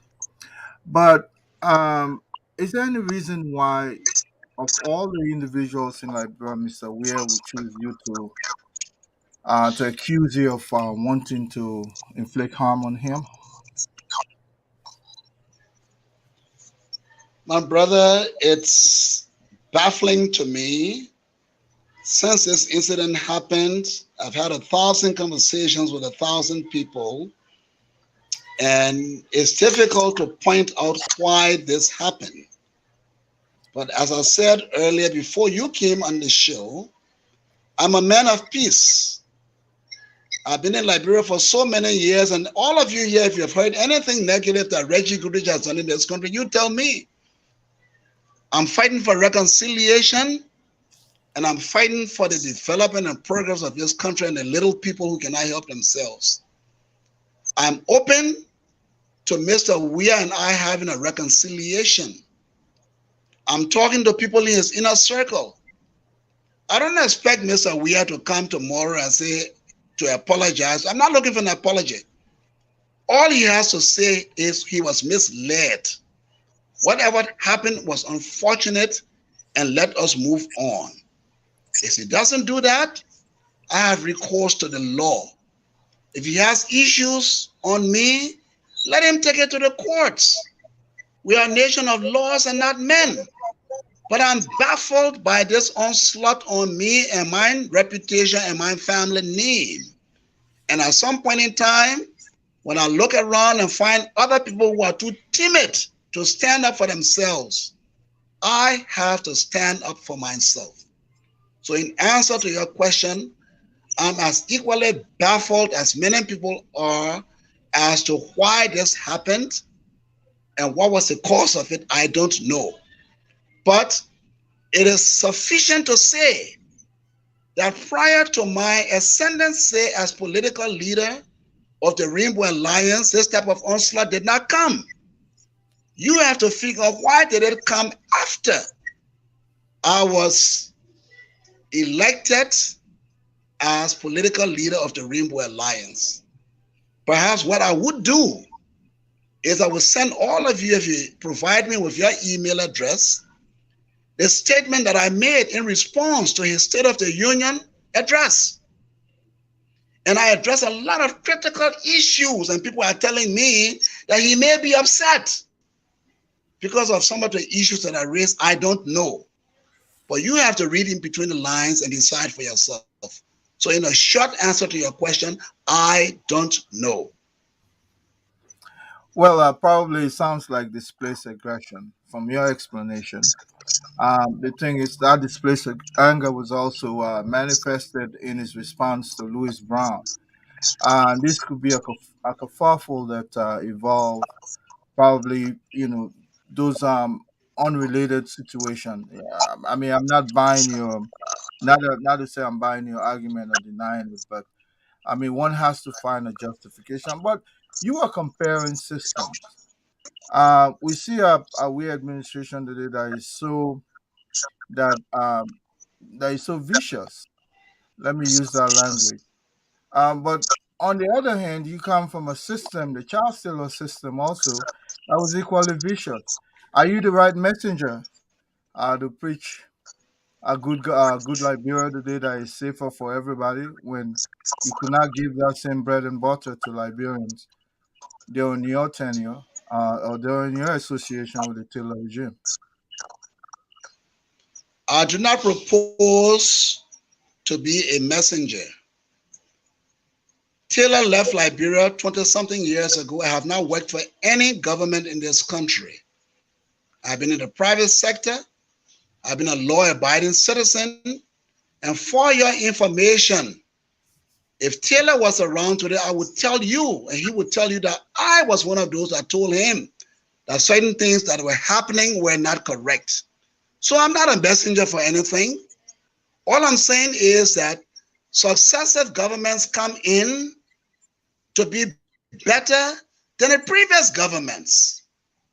This government has branded itself as a government that has done everything new and that nothing ever happened good in 175 years of this country. So we're not going to be looking back. There's an old parable that says, if you look back long enough, you will not see the rock that will stump your toe ahead of you. So we're not talking about what happened 20-something years ago. We can go back to the Tobel government, the Tubman government, the Doe government, the Ellen government. We can talk about all of them. But this conversation is about those that we are given the mandate to correct all of the problems in the past. Now you tell me, do they have a passing grade in trying to correct this? Have they made it worse? That's what this conversation is all about. If we were to compare governments around this country, everyone is talking that 40-something years ago, the Tobel government was the best government in this country. So let's not talk about what may have happened here and there.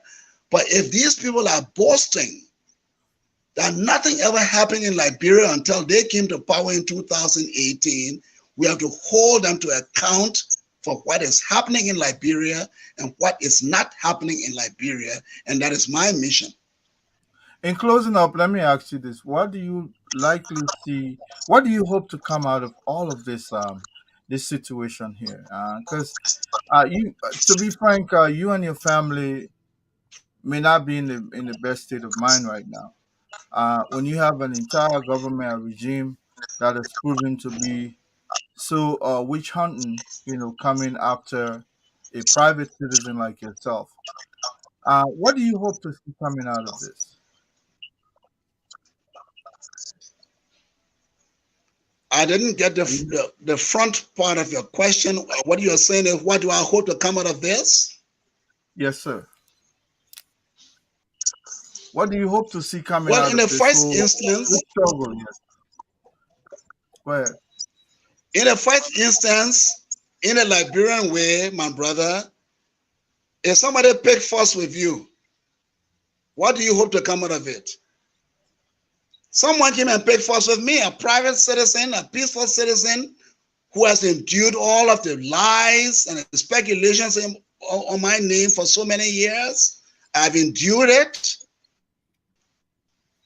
And then God moved from behind you and you make it public.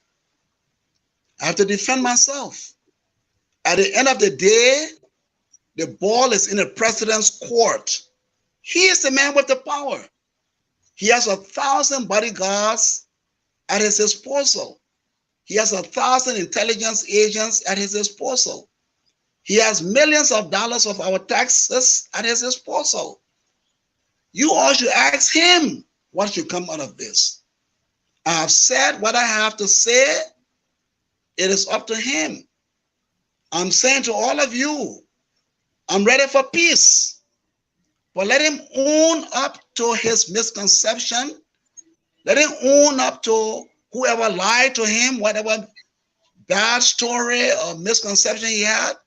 I'm prepared for peace. But if he is hell-bent on going down this thing that he has done before, I will continue to stand up for what is right. He has done this to a number of people, and they're telling me, thank you, Mr. Goodrich, for standing up, for not letting it be, like the Liberian people say, let it be. And I'm saying, if this matter is not resolved, I will have to stand up for myself legally. I will institute that lawsuit for $27 million against him. If any one of his failed surrogates repeats that lie, I will institute a lawsuit. Short of that, I'm open for reconciliation, and let's move on, because that is what Liberia needs more than anything else. Reconciliation, peace, good governance, and prosperity for our people. Mr. Goodrich, I have a last question for you. Do you know Ms. Finda, the President's Chief of Protocol, and have she worked for you before? Yes, I do know Ms. Finda Bondo. In fact, I know a number of people who work in the mansion. You all will recall in 1998 when there was a youth conference at the Unity Conference Center in Virginia. I was instrumental in bringing a lot of young people into service of the executive mansion. I know Ms. Finda Bondo very well. She used to be my special assistant when I was press secretary to the president, as well as when I was Deputy Minister of State for Presidential Affairs. Okay, thank you. I'm just going Why to is that question ask important at this point? It's just a question. Thank you for answering it. Mr. Fadiga, you have any other question? Mr. Johnson and Yeah, Mr. I have one. Well, I wish we had more time, but yeah, I have Yes. one. Mr. Goodrich, everything that you are saying, the only way we can this nightmare can be put to an end is to unseat the CDC-led administration. What is the Rainbow Alliance plan to unseat this? What is your plan? What is your strategy? How do you intend to help the Liberian rescue Liberia?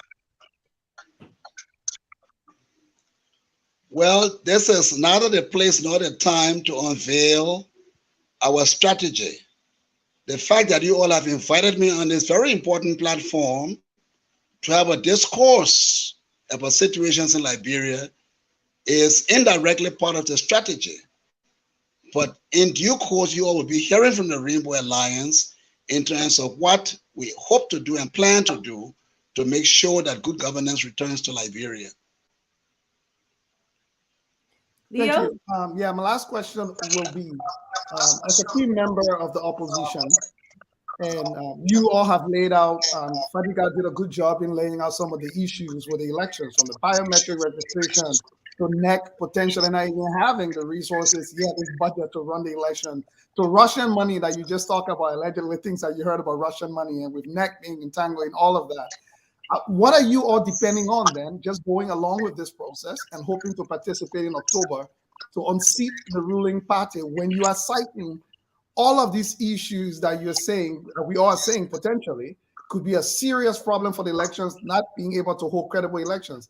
Do you believe, Mr. Goodrich, that it is possible for NEC and that NEC is capable of holding credible elections as a member of the opposition? And if not, why are you going along with it and just hoping about October you'll do something magical to unseat President Weah? Well, you know, NEC is one of the few integrity institutions in this country. We are all watching. We have something called the Inter-Party, agency, IPCC, where we have regular meetings with the National Elections Commission. In the first instance, you all must know, since the inception of this government in 2018, not one by-election has been held on time, whether it's a legislative or senatorial. They have all been delayed.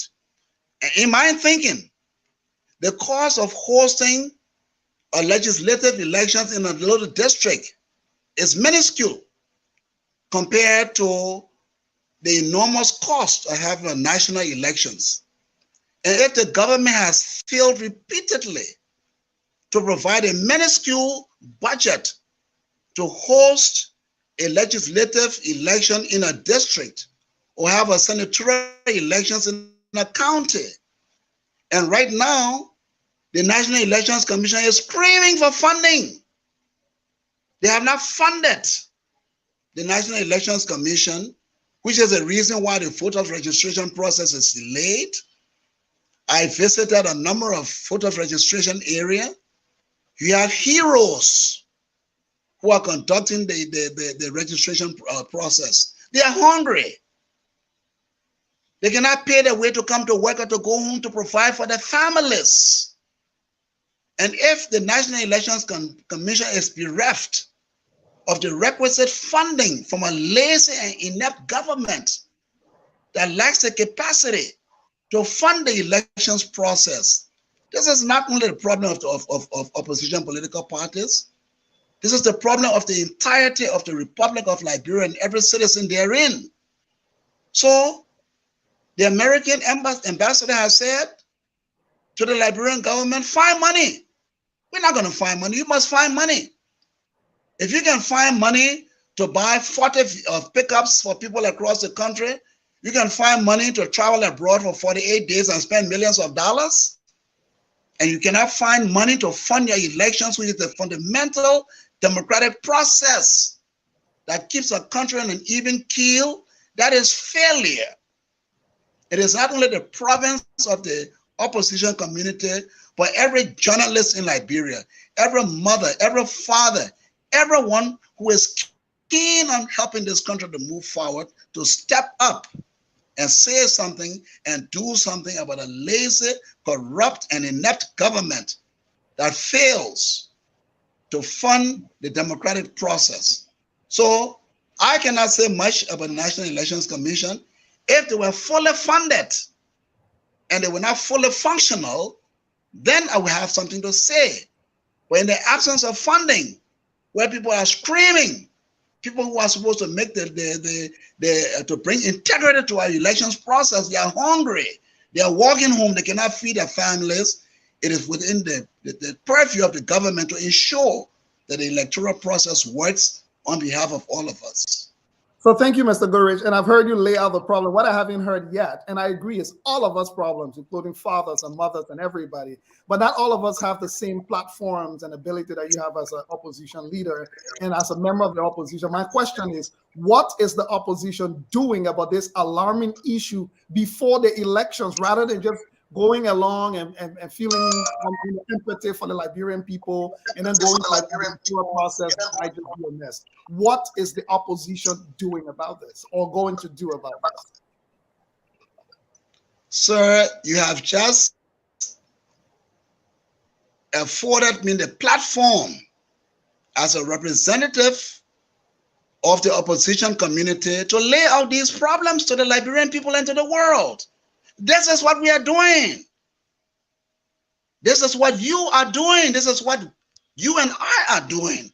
So to ask that question, now what are we doing, especially when you have opened your forum and your platform for an important interview for us to lay out all of these issues, I congratulate you for helping me on behalf of the opposition community to lay out these things for the Liberian people. And we will not stop here. We'll continue in other forums to do this. That is as much as we can do, because in politics, in democracy, it is the discussion, the discourse that you have. We're not going to go through stones. We're not going to carry around caskets in the streets like the CDC did before. We are peace-loving people. All we can do is to appeal to people like yourself who have a major platform and the Liberian people to tell them the ills of this government, the ineptitude, so that together we can do something about this. This is what we have done tonight. And I want to thank you all and congratulate you all for affording us this opportunity. Let me ask you my last question here. In passing, I want you also to address the reconcile your previous statement that you've not worked for any government. I mean, I think you calendar a certain period of time, and then you also said you serve as Minister of State for Presidential Affairs under Deputy the Minister. Deputy Yes. Minister. So at one point, you've never worked, and at the same time, you were Deputy Minister for a government. No. Let me correct this. I said since Taylor left in 2002, that's 21 years ago, I have not worked for any government in this country. Thank you so much. After that period, I have not worked for any government in this country. Okay. Well, my good old brother, Mr. Goodrich, one of the things I'm concerned about is the number of individuals who enabled Mr. Weir's presidency, the possibility of the presidency of Mr. Weir in 2017. Were you on that bandwagon that brought him to power? What has changed now? If you were. I didn't get your question, please. Were you on the bandwagon that brought Mr. Weir to power in 2017? Were you a member of the NPP that brought him to power? No, I was not. In 2017, I was the national chairman and still the national chairman of the True Party. And we fielded candidates in that elections. No, I was not on the bandwagon of the NPP. I resigned from the NPP in 2005. And I've been national chairman of the True Party since 2009. So I was not on that bandwagon. Thank you.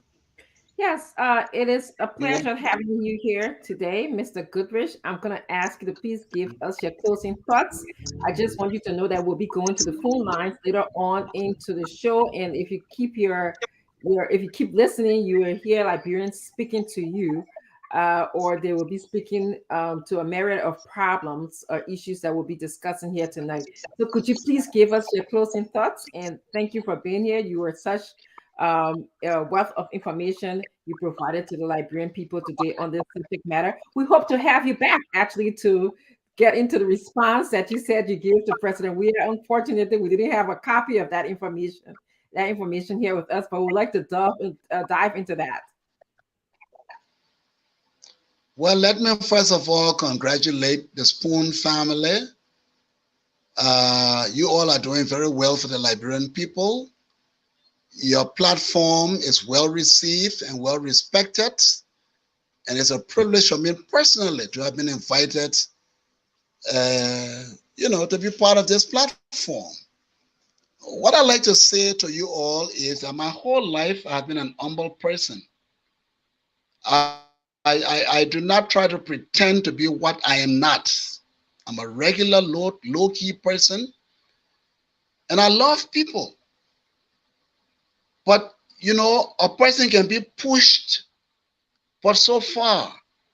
At some point in time, you have to stand up for what you believe in. And I've always said, if you're a true blue Liberian, if you're not prepared to die for something, it's not worth living for anything. Our country has gone through a lot of travail for the past 43 years, since that woeful day of the military coup in Liberia. Everything, every system has broken down. I'm not going to be an apologist for anybody. But what I'm saying is, if you kill a whole group of people for one thing, and you come back and do worse than what you accuse other people of doing, it's a non-starter. All of you sitting around here tonight, I respect all of you, but when you go home tonight, look in the mirror and say, who am I? What am I? Where am I coming from? Where am I going? What's going to happen to Liberia that is falling apart? My daughter came from the United States and driving through the traffic, she said, this looks like disorganized chaos. That's how she described Liberia. A country that cannot even clean up its own garbage cannot be a country. All of the systems are falling apart.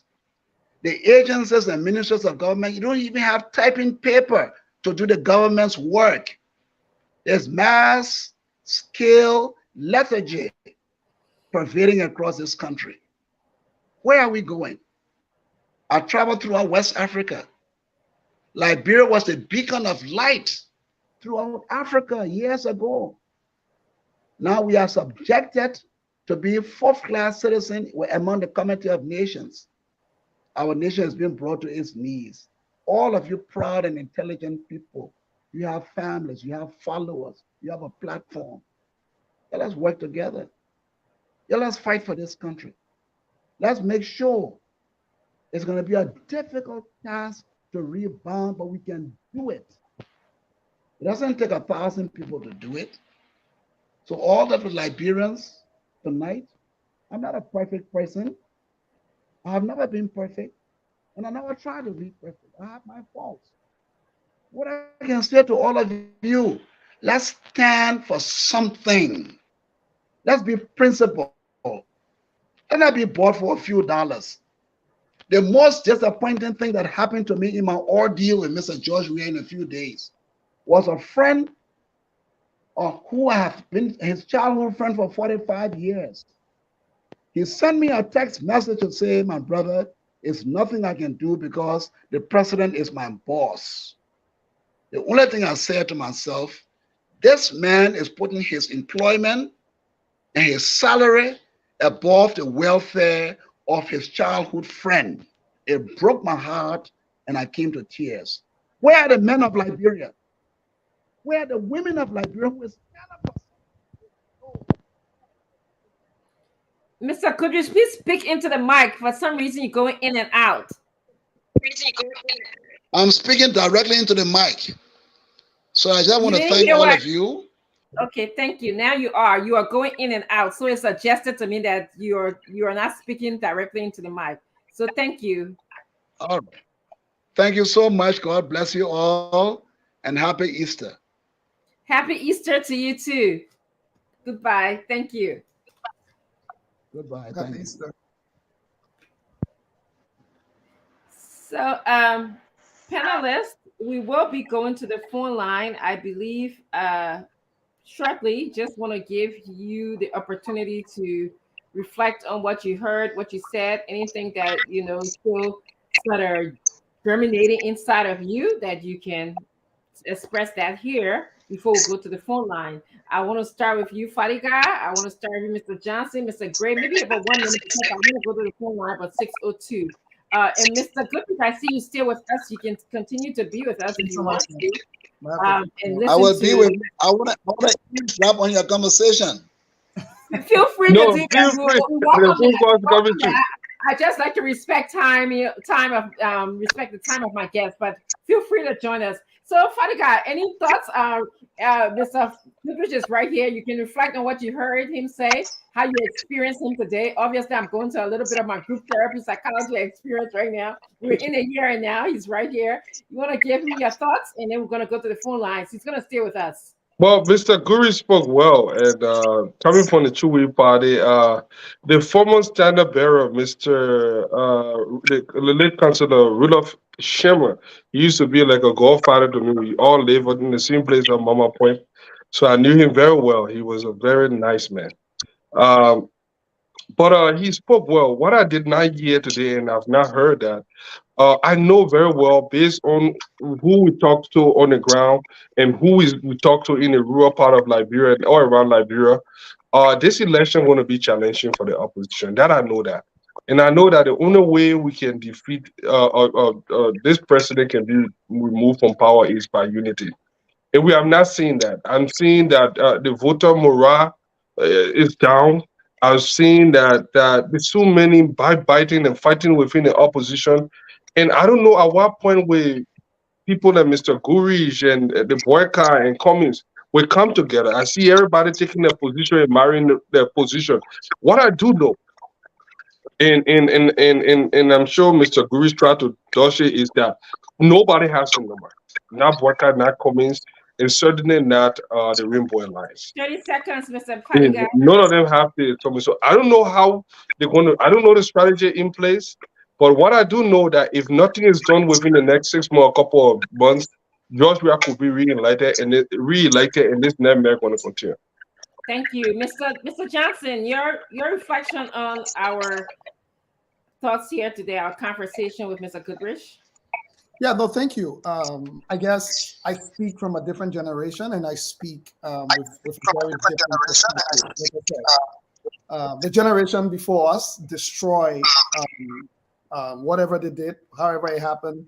The country was damaged and destroyed so much that we can't point an example to anything that is left standing. There's no example. So everything they tell us before the war, it feels like spider stories. We just don't. We can't relate to it. There's no semblance of it. So I speak from a generation of mine that looks at everything being set right. If the opposition got this together so well, when we hear people speak and some of the visions that are laid out and where the country should go, then where is the disconnect with the Liberian people? Because say what you out to actually say. President George Weah still remains extremely popular when he gets out there. Where is this disconnect that our opposition and leaders and experienced people are not able to connect with the Liberian people to get them to a place to see what is really going on? And there is a disconnect going. And me, I'm the person who lets, don't tell me, show me. If you think you can govern well, if you think you got what it takes, then do it now. We don't have to wait for you to be in power. We don't have to wait for you to be the government before. Just organize yourself better. Just do things a bit differently. Because for me, I'm tired. We've seen everybody.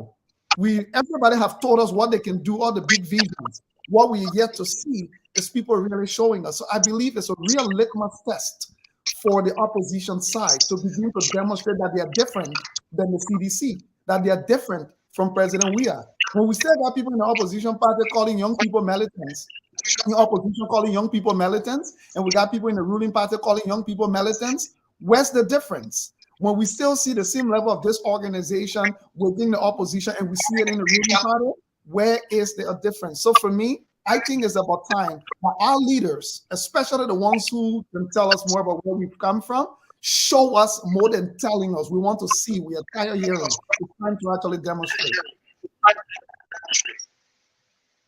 You're muted, Dr. Richardson. You hear me? Great. Your reflection on this conversation before we go to the phone line. Well, I do believe that, like Fadiga, without opposition unity, it's going to be hard for the opposition to emerge victorious in this process. But I also believe that my biblical lesson tells me that there was a division even in heaven, where somebody disagreed with the creator of the world. So you expect division among us. But the idea of fronting a united opposition is exactly the opposite intention for why we decided to become a multi-party democracy. But I would expect some level of cordiality existing between. I mean, I'm hearing myself here. So, but I would expect some level of cordiality to exist between the opposition, especially when it comes to unseating this government. I subscribe to that point that anything minus Mr. Weir, at least I will accept it. Okay, but how that will become a reality is the elephant, 800 gorilla in the room, 800-pound gorilla in the room. But let me say this: we have only probably this month going forward to make all the corrections. And Leo was asking, how do we correct that which will affect us come October? And I think you dilly-dally around that issue, Mr. Goodrich. The reason he's asking is not because Leo, will not take on the microphone and speak eloquently for people to hear him. But you have some teeth to bite because you represent a rainbow coalition. You represent a an entity that can actually take this government to task, whether in the courts, whether at the elections commission level. You have a teeth.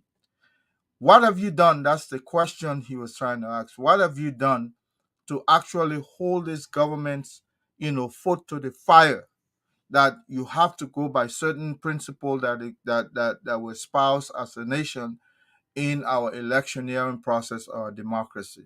So my conclusion here is that I don't think we've done much. We're hoping that the system will correct itself under a bad system that don't play by the rule, and hopefully that will not be the case in the next few weeks. Go ahead. We can hear you, madam.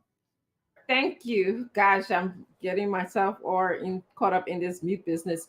Just to add to your conversations here tonight, fellow panelists, Mr. Koresh painted a gloomy picture of the current government in my perspective, in my mind, as the way that he described what is happening in the government right now. He did say that against the backdrop of how Liberia used to be the beacon of hope in Africa. But nowadays, and this is not his word, this is my word, sometimes we are seen as the laughing stock of people in Africa and the world. One thing I sort of gather from him is that he said he lived by this principle, or at least he understands and practices the principle for that says standing for something. And for me, I think that's a wonderful principle. And I believe that my wish is that Liberians could expand that principle a little bit more as they now go to select the leader for our country, to the place that they can make some decisions on a competent leader, not a leader who I like, a leader who can get the job done. So I hope that all of our leaders, including Mr. Goodrich and many others who are part of a political party, part of peacemakers, they can come together and think about how do we select a competent leader in our country.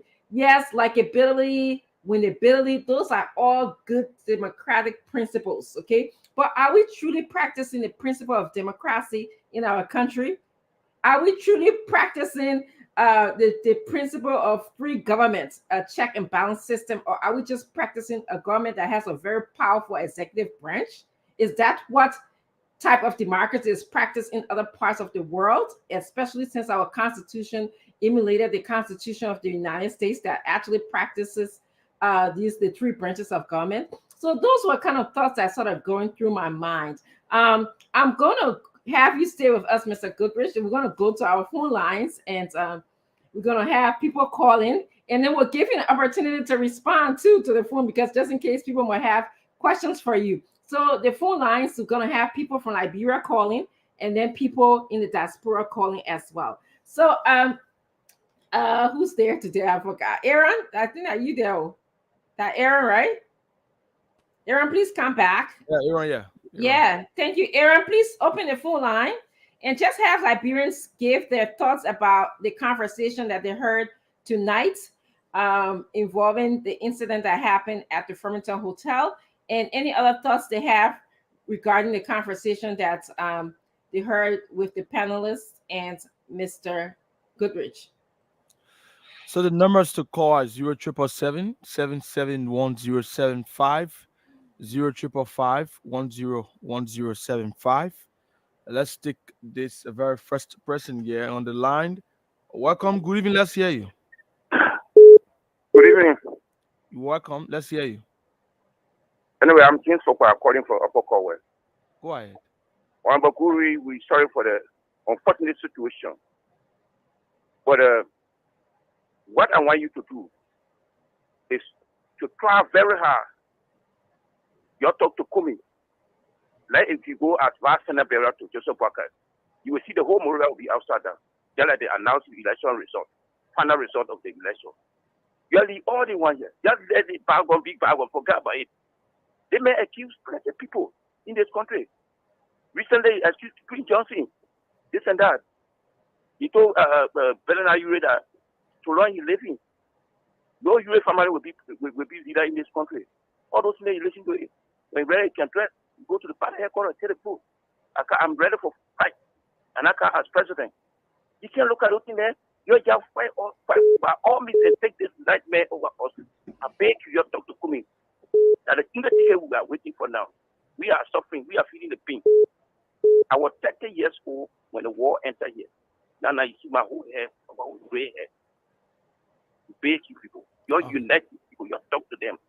Let Kumi come to his senses. I mean, what time? The Papa say he was running for only one time. 2029, we'll let you go. We'll follow you. Okay. Thank you very much. Thank you, sir. Thank you. Welcome. You are live. Go ahead.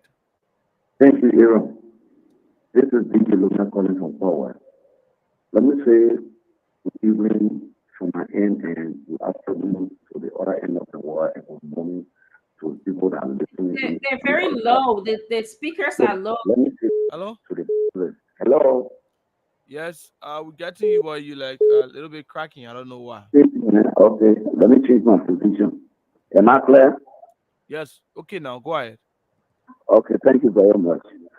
Look, Aaron, this country is for Liberian, and there is no other person that can support or typical Liberian from this place.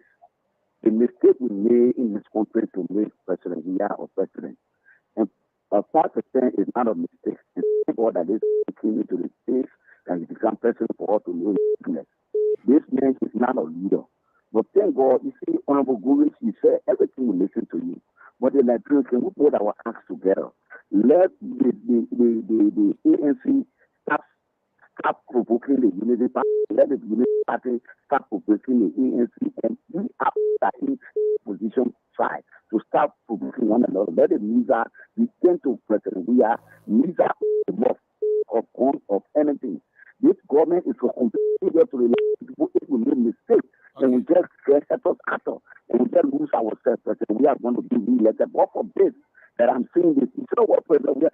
On the day of signing out a technical document, the next day we are taxing that you're criminal. And it's far for a president to be taking out. So people that they are saying, President, we are going to bring a technical ceasefire, saying that the ceasefire that has been heard by everybody, President, we are going to book it. And this is the time that we put our eyes together. ANC, leave Waka, leave ANC. All the other opposition, leave one another. Let that guy was forced to President Weah. Because this man is not, he's not a leader. Thank you, my brother. Thank you. Welcome. Let's hear you. Good evening. My name is Asi Sedu, and I joined the conversation from Do community. Why? Let me appreciate the panelists in studio there. Let me say thanks to Dr. Richardson, and I also want to appreciate Reginald Grief. You know, we are daily things to James Salinsa Diba. This is not the first time. We are someone that met that when he's talking about peace, you should check on what he's trying to say. You are always speak on the opposite. The Farmington declaration. You remember that we are referred to himself as filling in chief, but we are after Bodo Kane from Babulu County. After that woman, even when our father are putting country jail also. You know, all these things that we're saying, you know, Leo Johnson, I appreciate your conversation with that of Richardson, but we are saying, we the common, we the masses, we continue to call on Mr. Cummings. There is a call of the Liberian people. It's not call from Bernard Ure, Nina Costa, or even Dr. Richardson, or people from the ANC or whatever party. It's a call from the Liberian people themselves. But Cummings is rejecting the call. That's the problem that people are not gravitating towards Mr. Cummings. This call is a call from the Liberian people. It's not Baga call. We are saying that Mr. Cummings should go along with Ome Baga to keep the net man for everyone are feeling the peace. This phone talk, we beg on this phone talk here for a long period of time. I think last year only on God can bless anybody show. We are the same people who've been begging you in America there. So we are appealing to you guys to see how best to water down this issue because we are suffering. So let Cummings stop rejecting the Liberian call. There's a call of the Liberian to the masses. That's why Mr. Cummings going all around. He's not getting our reception. To be honest, so Mr. Cummings need to listen to us and see how best to work with Ome Baga to keep the net man for all of us. Thank you very much for informing the opportunity. Thank you, my brother. Thank you. Let's take this person. Welcome. Hello. Hello, you are live. Go ahead. Yeah. My name is Stephen Appleton, and I call you from Sinclair. Go ahead, sir. Mr. Goodrich spoke something about corruption. The corruption that is permeating, that's so much in our society. Rampant corruption. He mentioned it about 43 years ago. 43 years ago, the people ran into the streets when they heard that the American Liberian government was overthrown.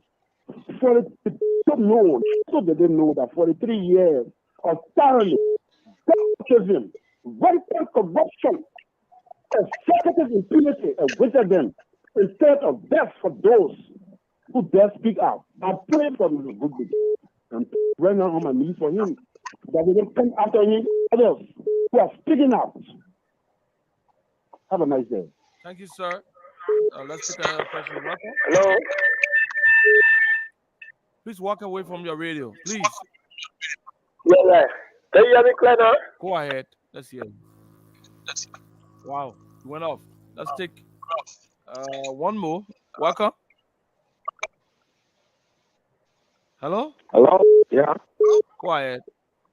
Fine. Thank you. This is Mr. Yuko from Liberian. Rahul. Go ahead. Fine. Let me just tell you, we're begging gas studio guests. Commies came to Liberia. The statement I'm disappointed with. Comey said he cannot work with any other person, or he can't work on other people. Then how do you expect people to work with him? Walker have been in the system. Your beg Comey, let you go advice to Joseph Boakai. We just want a one-time vote so that we can clear this air from Liberia. But if Comey does not agree, Joseph Boakai has vowed to go just as one-time president. I strongly believe he will not disappoint us. Let's get these people out of power so that our country will move forward. But if he does not agree, so help me God, we pray that he will never win election in this country. Okay, thank you. Thank you, Aaron. James, good day. Can we catch some international calls? At least 5 calls. Good day.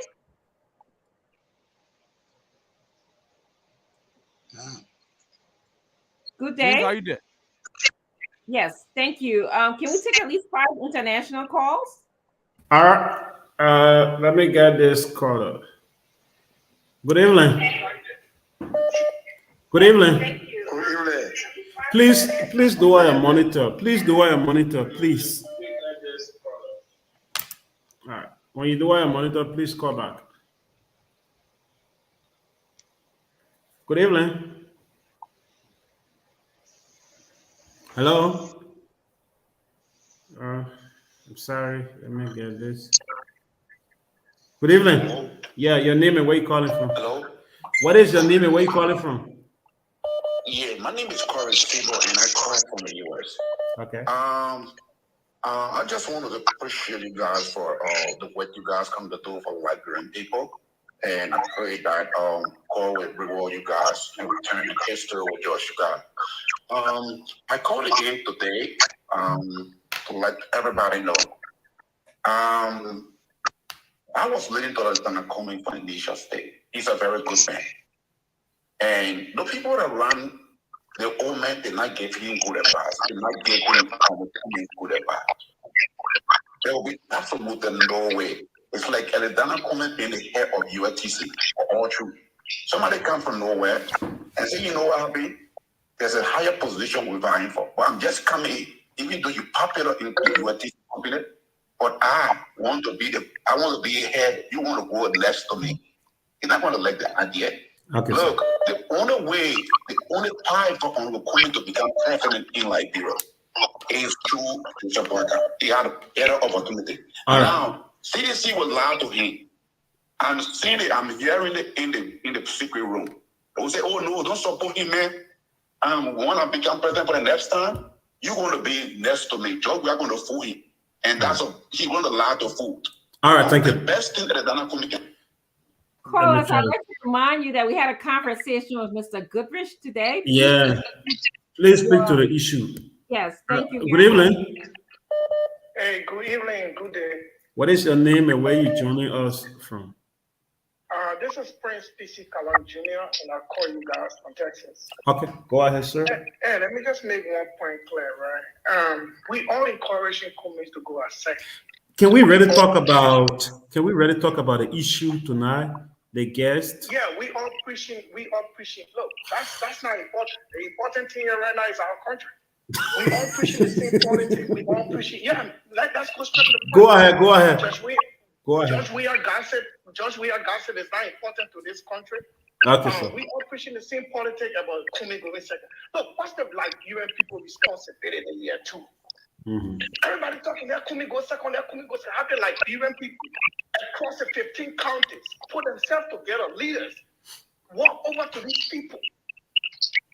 Like the country itself petitioning there to go as number one and number two. No, we just said everybody talking the same. I don't want to use some words over here, but we all just saying the same thing over and over. Is it working? No. All right, sir. Man, we are 6 months for the election, man. We need to do something as Liberians. All right, man. And this is the time.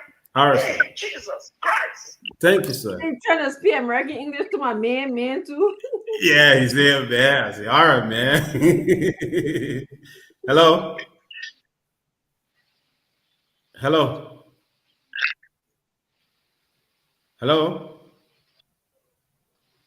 The calls are coming in like crazy. I don't know. Hello. Studio panelist. Good afternoon. I'm Musa Kone. I'm calling you from Maiduguri, Nigeria. Okay, quickly. Thanks to Mr. Goodrich. You know, Leo asked a very important question, and I still feel Mr. Goodrich needs to address that question. The question is that him and other political leader at this very point in time, what can you do as our political leader with all the issues that you have listed, particularly so with the electoral process that have already started? We see that there are lots of malpractices happening, and we are still going ahead to even sign a declaration that we know for sure is not going to go anywhere. So I still think Mr. Goodrich needs to address that question. And also, let me speak to one of the issues that Fadiga and Mr. Colonel Gray is always speaking to. I think at this particular point in time, we need opposition unity. Okay. Without opposition unity in Liberia, it's very sure that we cannot get George Weah out of power. So I think these are a few points that I wanted to bring to the attention, because there is no change that comes without the cost. We cannot just expect change to happen in Liberia if we don't fight for it. So we need to do something. We need to stand up, and we should stand up now. And also, I have a proposal for Dr. Francine. Can you please invite all our political leaders to the spoon talk so the Liberian people can talk to them? Let's hear them. Let's tell them some of the things we are talking about now. We are telling them that you are going to represent us. We want you to unite so they can speak to us directly. Thank you. All right, sir. Thank you. Thank you for your feedback. Thank you for your recommendation. And she's going to do that. But please talk to the president. We have to come as well. Okay. I'm coming. Let me just do 2 more calls. Good day. And then we have to get the final summary response from Mr. Goodrich. And then we have to. Yeah, welcome. Am I on the show? Yeah, you are live. Yeah, I'm constrained to call tonight because every time I hear a particular panelist who always talk about his generation, sorry. Call your name first. My name is Andrew Wilson. I'm calling for the Netherlands. Actually, we're not going to attack any of the panelists here. There is only one panelist who is always complaining that his generation was destroyed. We're not going to talk about panelists on the show. What's that generation? Good day. His generation. We're not going to talk about panelists on the show. meaning how old he Okay. is. We are not going to talk about panelists on the show. These guys work very hard every day. He's talking about generation, not the panelists. No, not the he's panelists. talking about what the panelists said on About the show. generation. No, Yeah. he's saying that. Yeah, he said that the war, as a result He's of the talking Civil about the War, war. his generation was destroyed. They didn't get the proper education. Yeah, they that didn't is get the what kind of lifestyle life they wanted. Mhm. All of us was affected no matter what happened in the Civil War during the Civil War 1990 or the rest of the wars. So he needs to stop saying that every time because every What's the call to tell a panelist to stop what they're thinking? Okay, we're going to move on to our summary. Good day. One person always shift the blame right. and think that they are the victim and others are not The the man- victim. That's my point. Okay, thank you. Hello. No, that would be our last call for the day. Good day. That's all. Yes, thank you. Thank you very much. We are going to transition right now to get Mr. Goodrich to give us his summary response to everything that he heard us say. And then we are going to go on into our closing comments. I just want to just tell the commentators, the callers, that we're thankful. We really appreciate you calling. But, you know, Gray, Johnson, Fadiga, they come here almost every day. And they express their views to the Liberian people. We don't even pay them. They are doing a service to our people. So when you call, please stick to the issues. Don't personally attack them for the views that they hold. And I will make sure I keep them their feet to the fire, that they don't personally attack anybody, including our leaders, for the views that they hold. So thank you so much, callers. Mr. Could you please do a summary closure for us? Well, thank you very much. I have two takeaways from the comments that came from your viewers and your listeners. One of them is that they're not interested in Mr. George Weah's gossip. The second comment is that, which is overwhelming, is they want a Cummings and boycott ticket. And let me just say this. I think I alluded to the fact that after this ordeal at the Farmington Hotel, I've had conversations with at least 7 or 8 of the political leaders in Liberia. And I can guarantee and give my word to the Liberian people tonight and all of you listeners who care about this country, who want to see a sea change in the governance structure of this country, that I will do my best to accede to your wishes.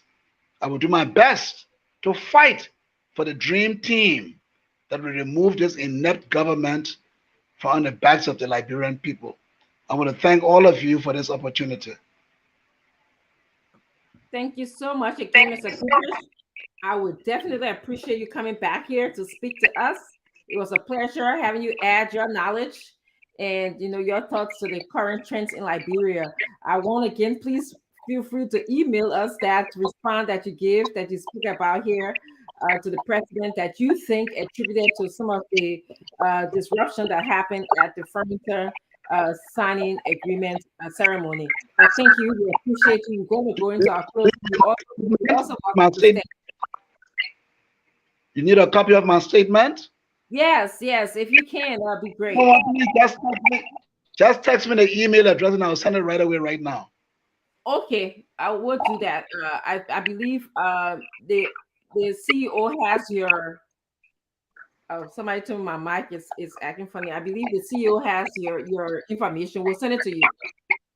Thank you so very much, Dr. Chenoweth, and all of you good, wonderful people. Happy Easter, and God bless the Liberian people. Thank you. Bye-bye. Okay. We're gonna go into our closing. It is 6:29. We're a little bit behind schedule here, but guys, it's always great, having you on the show. I appreciate you. I really appreciate the work that you do for Liberia right now, your service. I'm gonna start with Fadiga. Fadiga, can you please give us your closing on your thoughts for the day, and then we all can go home and begin to celebrate Easter. Yeah, I'm already in celebration. My sister there calls up and juicy jar. I know, I can't wait to get. I have fufu and soup.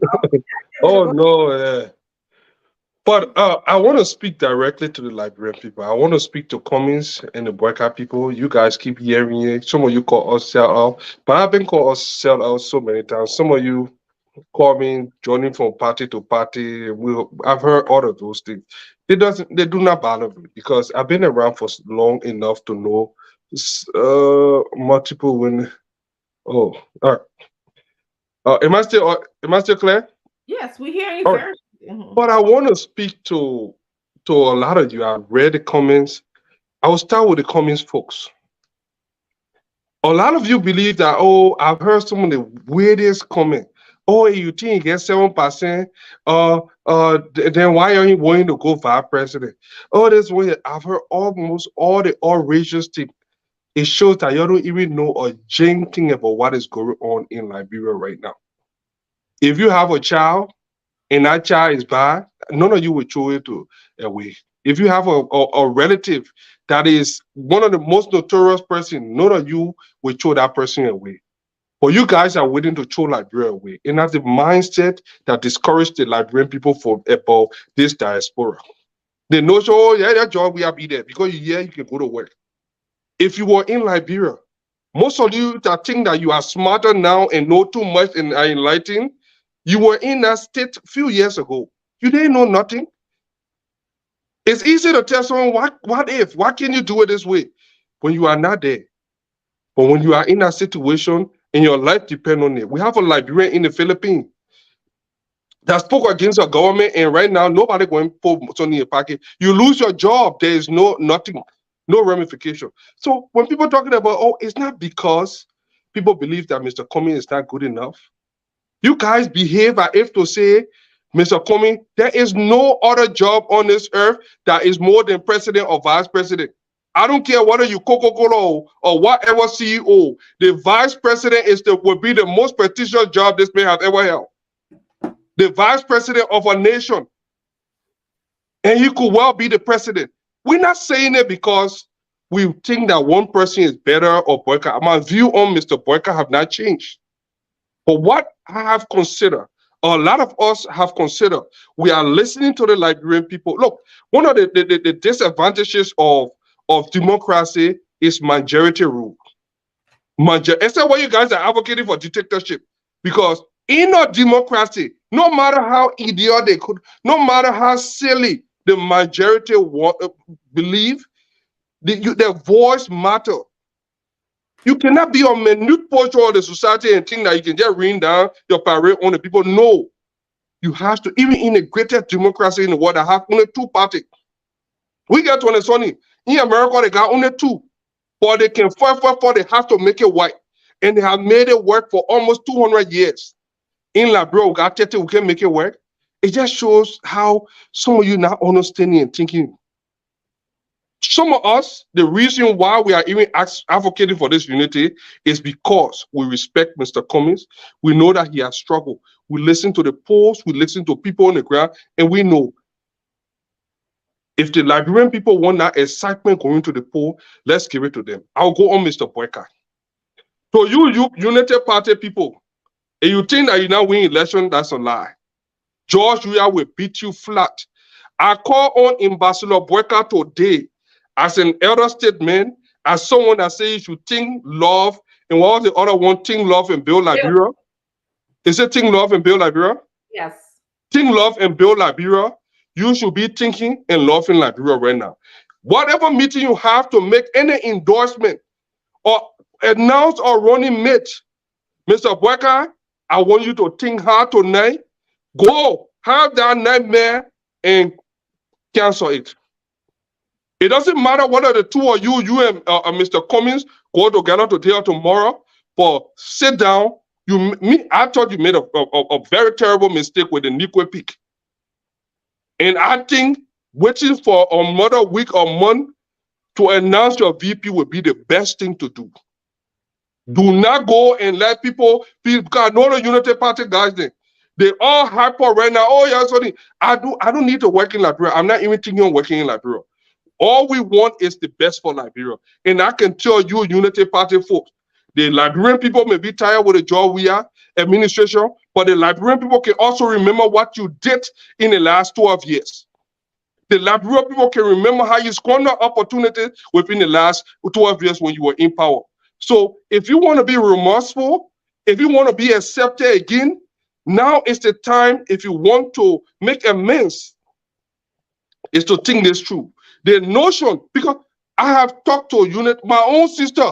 I got two sisters in Atlanta. I'll just share the other one. So one of them is a diehard Cummings supporter. I was at her house. She said, that day come to her. So I had to run away from her to come to the other one because I know she will be on my last week. But they don't like to hear. If I honestly, I love the passion. I know that they care about Cummings. I know a lot of people, everybody pushing the candidate. But for some of us that have been around for long, that have our paws on the ground, that have people in those different rural areas that are listening and looking at the numbers, we are seeing and feeling what's going on in Liberia. And I'm telling you, this is not trial and error. I'm not waiting to even test this. I know exactly what will happen. George Weah will be re-elected. And some of you say, I don't care. Like Liberian people will suffer. You can't scare Liberian people who are suffering. They will just be there. They will continue to call us for money. They will keep doing the same thing. That's not the solution. Hold on, Leo. Hold on. Hold on next. Let me finish before you email. Let 30 seconds, because the 30 seconds here, I won't make it the best 30 seconds on this program. I will tell you, Unity Party folks, this, do not get in over your head. You have not won the election yet. You will not win the election. You can choose anybody in that country. We need excitement. Common people have already talking. The Unity Party people have talking. Those two camps will not support one another no matter what. It is clear that the two possible form except what somebody happy, are those people. If we do not get the thing right, George will be re-elected. Thank you, Mr. Johnson. Your turn. So, I mean, thank God finally people understood what I meant when I say you can't scare the Liberian people suffering, because I was lambasted on the show the last time when I said it, as if to say I was saying I'm suffering good for the Liberian people. But let me say this, Dr. Richardson. Not for me, we can't pretend that after the war, after we destroy everything, broke everything, that we can just continue from where we stopped before the war. We already had issues before the war. The economics of the country was not benefiting everybody. There were issues of inequalities and all of that stuff. But at least we can say that the country was on a prosperous trajectory. There was peace, there was not war, there was clean drinking water and the basic necessities of life. We can't deny that. Since the war, Dr. Richardson, we've had several presidents. Clean drinking water, electricity is still a luxury in the Republic of Liberia since the war. So anybody who believes that it's unfair to say this generation after the war have suffered the brunt, where even the basics of kids being free from rape, outright rape in the streets is a problem, then that's fine. But I'm sorry, I'm going to keep repeating it. That it's been 2 generations lost where they believe that clean drinking water and electricity is a luxury. That should not be the case. Mr. Taylor became president, Ellen became president, who else president? We have named all of them. Nobody has even been able to deal with the fundamental bread and butter issues of simple things like clean drinking water and electricity. People celebrate when I'm in Liberia, whenever LEC comes, the noise where people celebrating that, thank God LEC came. It shouldn't be that. The second piece I will say about about former Vice President Boaka and Cummings. I am a bit surprised that everybody talking to Cummings and Boaka, but I don't see the anger against the people who have made it their full-time preoccupation to destroy everything the opposition ever tried to do. Are they afraid of them? The people who call Cummings gay all through here, and it was their campaign slogan. The people who call Vice President Boaka a dead man walking.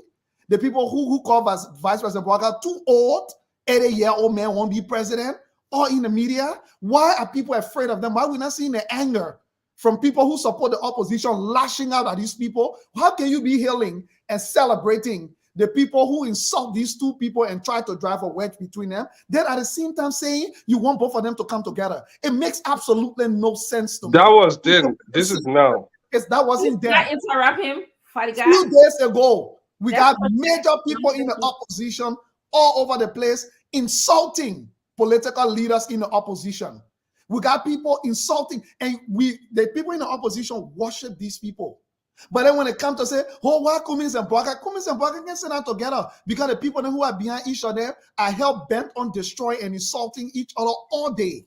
And they both are not speaking to it. Where is Vice President Bwaka's voice erecting checkpoints? Where is Mr. Cummins' voice erecting checkpoints behind to some of their ardent followers to say, we got to focus on the issue? You cannot go insulting another political leader. These people are not like everyday citizens on the street. These are prominent people in both campaigns. In fact, some of these people are handlers of these candidates. So if the Liberian people are really serious on Cummins and Bwaka sitting down together, then they should start blasting anybody who comes on air and insult Vice President Bwaka, or anybody who comes on air and insult Mr. Cummins. They should start lashing at them and not actually healing them. The second piece, why are we so prescriptive?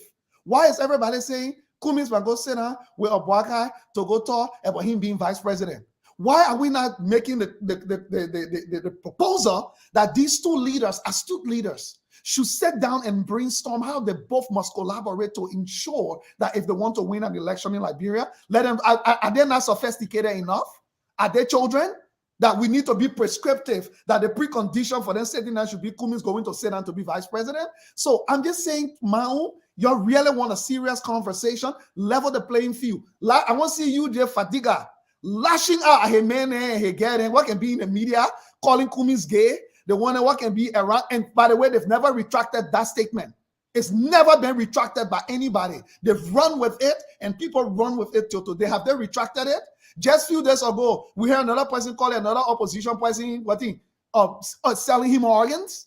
At this one, that play toy, the election and Liberian people selecting their leaders. And the last thing I would say to everybody here is that the people of Liberia deserve better. All this noise that people making, and you think about making this noise can bully anybody, it does not.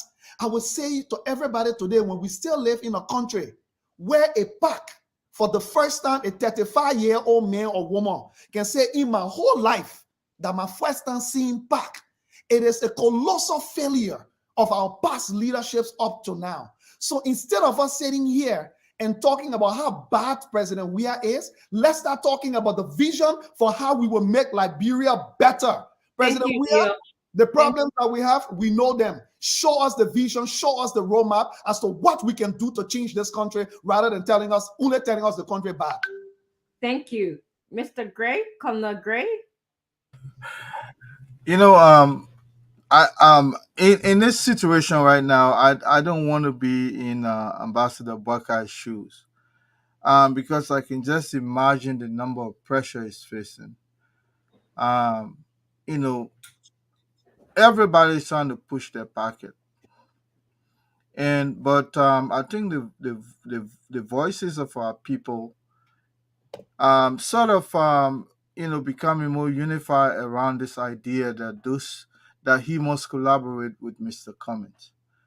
Again, it is not my position to say one should be up and the other should be secondary to the other.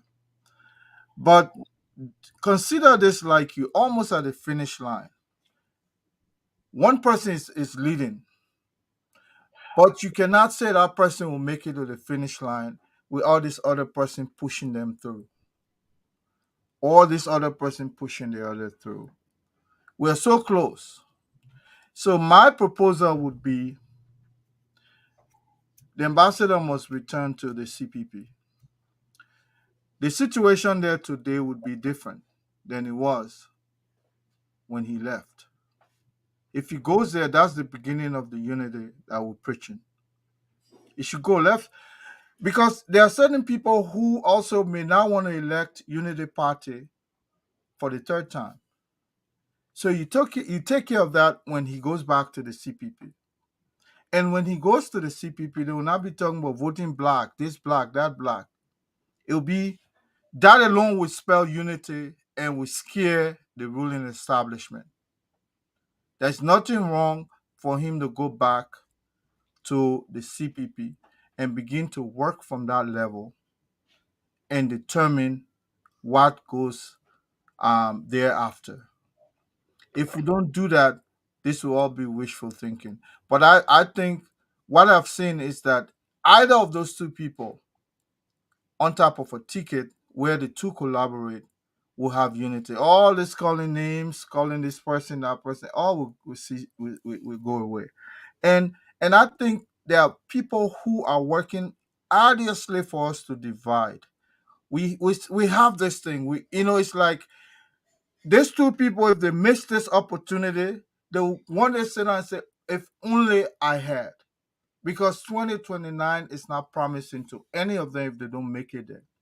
But if the two of them get there together under one leadership, they can determine the fate going forward from 2024 going forward. And I will hope that the Omer will hold on to the decision. I've said I don't see anybody who is more unifying than those two people coming together on one ticket. We're saying this over and over. It's like a bitter pill. You have to swallow it, but that will make you feel better at the end of the day. So please, I know most people are so bent on, but at the end of the day, when 2024, after the election of 2023 October, only for them, because they didn't come together, them is aware to win that election. Definitely, you know what will happen to us. Everybody will blame, and who will be the loser. And that's Thank what you. I'm trying to pray for, not to ever happen. Thank you. Thank you, Mr. Gray. I'm going to just do my final comments here by reminding the Liberian people that when I think about leadership, I think about 3 C's. I'll repeat, I think about 3 C's. And you Liberian people, you are going to be making a decision, a major decision, as I always remind you, that will determine the trajectory of our country. And those 3 C's that would determine how our country move forward or backward relates to competence, relates to communication, and relates to creativity. 3 C's. If you can look at Mr. Cummings and say, I believe this candidate is competent enough, this candidate, when we say competent, he has provided feedback to the government during economic times when things were bad. He said, I'm going to write you a letter and tell you how to do better. Perhaps you should reduce the salary of some of your top players, like your pro tem and your vice president. Perhaps you should remove the budget, the money allotted for our first lady from the budget, so that we can at least donate that money or contribute that money or appropriate that money for hospitals.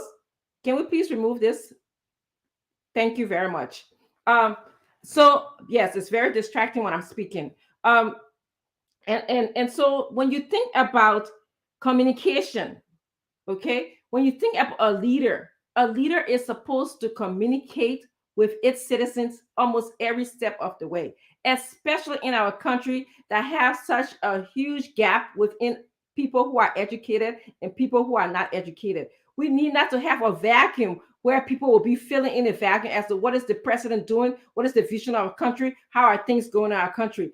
And if you look at Mr. Cummings and you look at whoever else is running along with him and assess their ability to communicate, then you will have to make that decision. When you look at creativity, okay, someone who you believe has the ability to move our country forward, not backward, not what we are experiencing now. When people paint picture about Liberia, they paint this gloomy picture. We're talking about a president who can sit there and say, listen, we've been through war. We have our education system where many of our children cannot read correctly. We have our hospitals where people are complaining there's not enough medication in the hospital. We have an economy where people will say, I'm going to do a protest because we are underpaid or because we have not been paid for a long time. We need a president who can sit down and map out a vision as to how to address these problems. If you think that Mr. Alexander Cummings can do that job, please be my guest and vote for him. If you think that Mr. Buckeye, who, mind you, was in power during the past 12 years, and if you saw him advocate for medication in the hospital, if you saw him advocate for education, then please be my guest. Feel free to also vote for him. A lot of times, and funny guy will tell you, or whoever else, Gray will tell you, we come here, we talk about democracy. Democracy is about winnability. It's about likability. But it's Liberia. What we have right now, is it truly democracy as it was written, according to emulate the American system? I beg to differ. It is a pseudo democracy. Where we are right now, it is not about winnability or likability. It's about, to me, who can do the job. And I believe that a part of democracy allows for the best candidate, the best candidates that we have in our country, to win. Okay, the person who can do the job. I'm sure you're gonna disagree with me, Farika. That's fine. Okay, you talk your own, I'll talk my own. Okay, yes, and this is the beauty of this show. All right, yes, and this also allows for two consenting adults, sign-minded adults, to sit down and make the decision and say, listen, we're in a competition. We can decide who our vice presidential candidate can be, and we'll compete. And the best person made the best person win. And democracy also calls for check and balance system, which we do not have in our country. You guys will agree with me. It calls for a government that is by the people, for the people, and with the people. All right. And lastly, it calls for a government that is in the interest of the people. And that's what we need in our country. So when you go to vote, Liberians, October 10th, think about the 3 C's: competence, communication, and creativity. And if Buckeye, Cummings, and whoever else is in the race can meet those needs that I told you about, please be my guest and vote for them. Thank you very much. We had a wonderful show. Panelists, I want to just thank you. Let's do it again on Monday. Have a wonderful, wonderful Easter break. Thank you. Good day. Don't speak broken English here. You heard Gurijo. Everybody going forward. Say, You just let I can't help the papa say because you keep putting the teeth. So, okay, let's do after show comments now. After show comment here right now. You can listen. Dr. Francine, listen to 5 or 6 Liberian live talk shows. Then you finish. You can't tell me say the Liberian people can speak good English. No, you think I think I want to, on one small thing that I understood for him, and I've never thought on it that way before. The people can already speak good English. Then you start speaking broken English to even spoil them more. You know, one of the reasons I agree with him to a point, I keep wondering why our children speak good English. These children go to school for the subject verb agreement so perfect. Where? Which veteran where? In America. Oh, but everywhere English is spoken around them. But let me tell you something. English. Barney. Yes. They're watching Barney, they're watching TV. That's what I'm saying. You speak Basel to them. Exactly. So the reason why they learn it that way, even the honesty, the caring and sharing, all those different attributes, it comes from indoctrination at an early age. And I was thinking, just imagine it will start speaking Liberian English or speaking real broken English, because I don't think it's pidgin English. It's not even English. It's not English. It's pidgin English. Yeah. So it's not even like English. You know, it's pidgin English. So what I'm thinking, our pidgin. All I'm saying. Yeah. Speak real English. Tell you our pidgin. Yeah, it's pidgin English. So what I was saying when you said that, it came to my mind like, you know what? Probably has a point. Because I never thought I used to like the Liberian English. Which English is real? Which one is unreal? The Queen's language. Because how many people speak the Queen's language in Liberia? No, but no, Connor, let me say it. What I was saying is, if we use the same strategy they use in America, I think a lot of people will speak properly, because there are some children in Leo, there are some children in Liberia, when they open their mouth, you would think they live in America. Because they have possible. Your Liberian people living in America speaking series a broken when you hear the series and Liberian English all combining together. Then you telling me, say, listen to your top people on Facebook. Even in Liberia, listen to the BB people giving speeches. They chopping inside. Okay. So now we need to face it. Okay, gentlemen, let me ask you this. When my son went to school, they almost committed him to ESL. Yes, English as a second language. Yes, because they knew the whom he was coming from. In as much as I speak clear English, in as much as I I relate to them not in Liberian English, but in some broken American English at least. Yeah. Those children will go to school, they'll commit them to ESL. Exactly. The belief is that But good you don't English speak- is not Wait, how wait, the wait, English let is done. please let Andre finish. Oh, okay, I thought he finished. the belief here is that we who come from other countries other than England or the Or United Europe States, or European countries. yes, we don't speak the Queen's Good language, English, yeah. which is for them the real English. You understand? So what Mr. Goodrich was saying is that you don't have to sound like the Queen to relate to our Liberian people. They are born and raised within that environment where what you speak to them is the medium they understand. Don't try to straighten it up for them so by speaking, just speak to their standard, meaning What is the standard, though? But how many homes in Liberia could on a grade that you know that can speak English? Can I It's say- simple but standard. Can I make a comment? Make a comment, please. In Liberia, we are from Lofa. When Loma man speaking like me, you know that he's from Lofa and he's Loma. And in England, when somebody from Manchester, I have friends who are from Manchester, and I have friends who are from Liverpool. When someone is from Manchester, when they are speaking, you know straight that person is from Manchester, and the next person is from Liverpool. Or Scotland. That is how English is spoken. English is not about the way the English sound. It's about the subject-verb agreement. So Loma my man, question when is, Loma man speaking like me, where do you learn subject-verb agreement in Liberia if you didn't go to school? So let me say this. Let me say this. Guys, That's listen my to point. How this. many people do go to school? This argument came about when I read Yeah. Mr.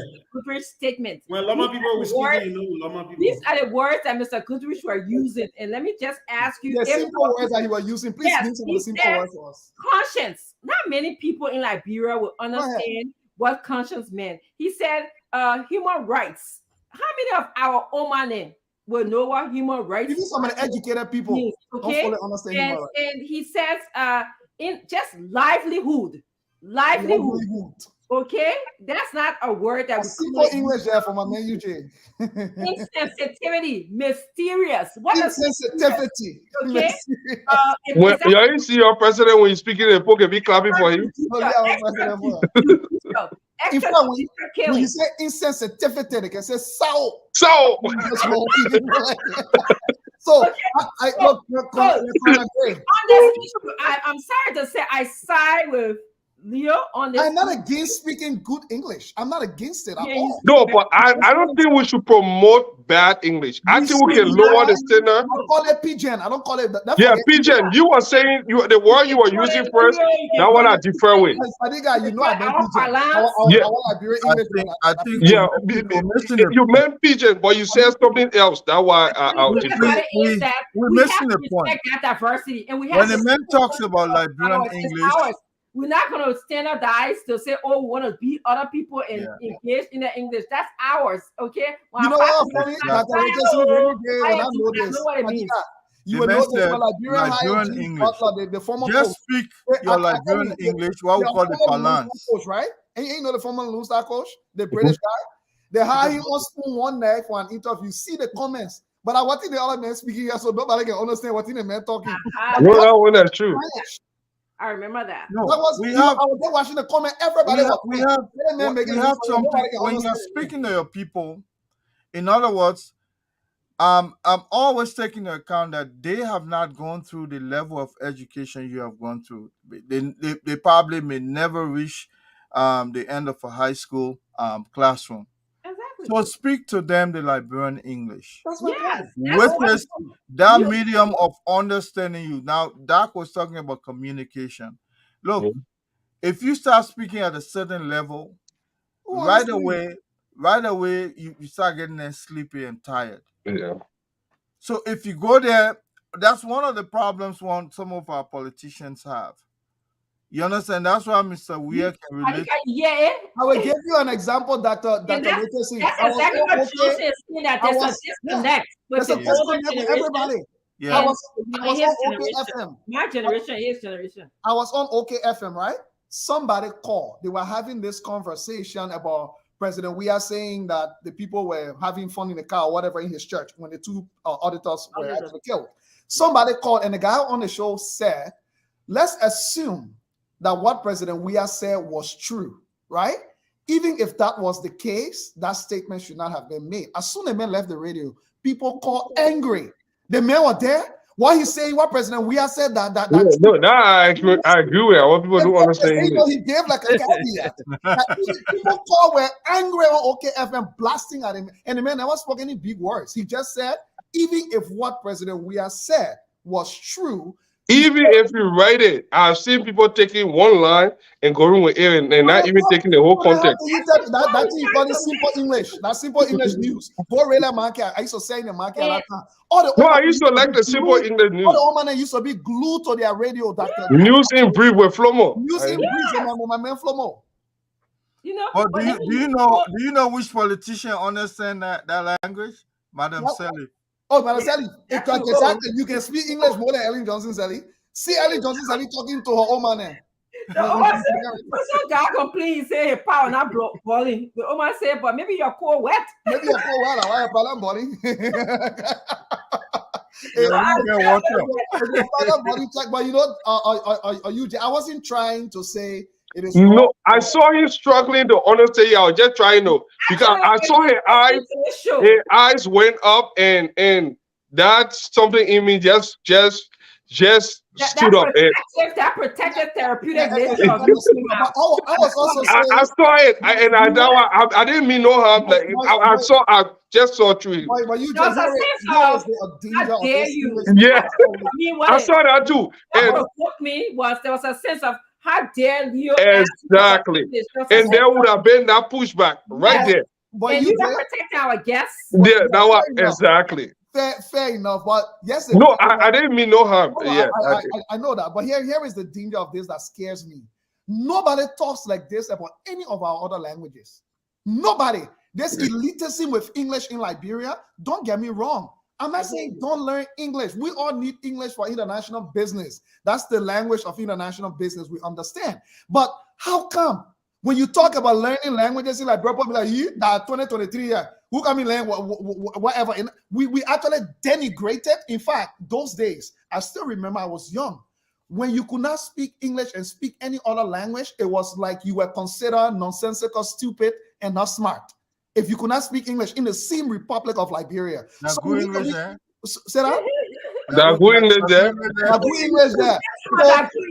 So you need to actually understand that the complexity of this. The last time President we are opening Alliance Française in Liberia, and they were praising the French language. Imagine France need from where we put French in our school curriculum. French, they have me all learn French after memorizing. We had to take you. Exactly, but then I'm talking about that was a French teacher. So memorize and pass. But we actually elevate these languages to this place as if to say knowing it means being educated. And that is not true. We could have been speaking Pele or learning all the languages. Anyway, Aaron got to go home. Aaron got to go. Sorry, Aaron. Thank you, Aaron. Sorry, we'll make it up to you, Aaron, somewhere. I'm enjoying the conversation. Anyway. Oh, good. That's very good. Thank you for even when we're speaking to the media, I'll be mixing it. You can hear sometimes I can jump to the other. Yeah, I can miss it. Just Leo group I in Pele more. Before Leo said that, let's find some kind of simple English person to help our man comments to speak. No, comments for single English. Let me tell you, comments simple English. Leo, let me repeat comments simple English. He said, John, we are that good football player, but he was PC president. You trying to get me your mongo there. Let me speak the thing I can put me in my element. Even English I can still be uncomfortable. So let me the one you know the way I understand it. So anything I say, they on your own. Nanuanga katwae kwango paba gekulo no kapo. Kuka ba vodi menu no ga moe kaka woman ka look ka vodi registration no de ka look ga panife jano na ba de ka po nyawe ka ba lila ga vodi man ka ani kumis ba ka ngwaila ye li vodi man ka Ani Joseph Boaga ba iga ngwela yeli voting man ka ani Jowi aba iga ngwela yeli voting man ka ifo ani imashe ipo brala ifo voting man ka ya lejuo dia bo pompon nya o no ara bo dia bo pompon nya ba iga gay so ka luka voting man ka Kava shana nu dai kaba te kapo I dapu US dere oh kapa kai voting ka te mo no ifo ga de ma para kaba ye kaba shongi mi ifo voting ka te du po so ngalen kunan kulian kushaon nyaka nga moka kaliga manika My man, a Siri Pele, you think you? A Siri? You thinking Pele, you Siri? Real pellet. So all my need to speak the pellet. I ain't right there. Registration can get in pellet too.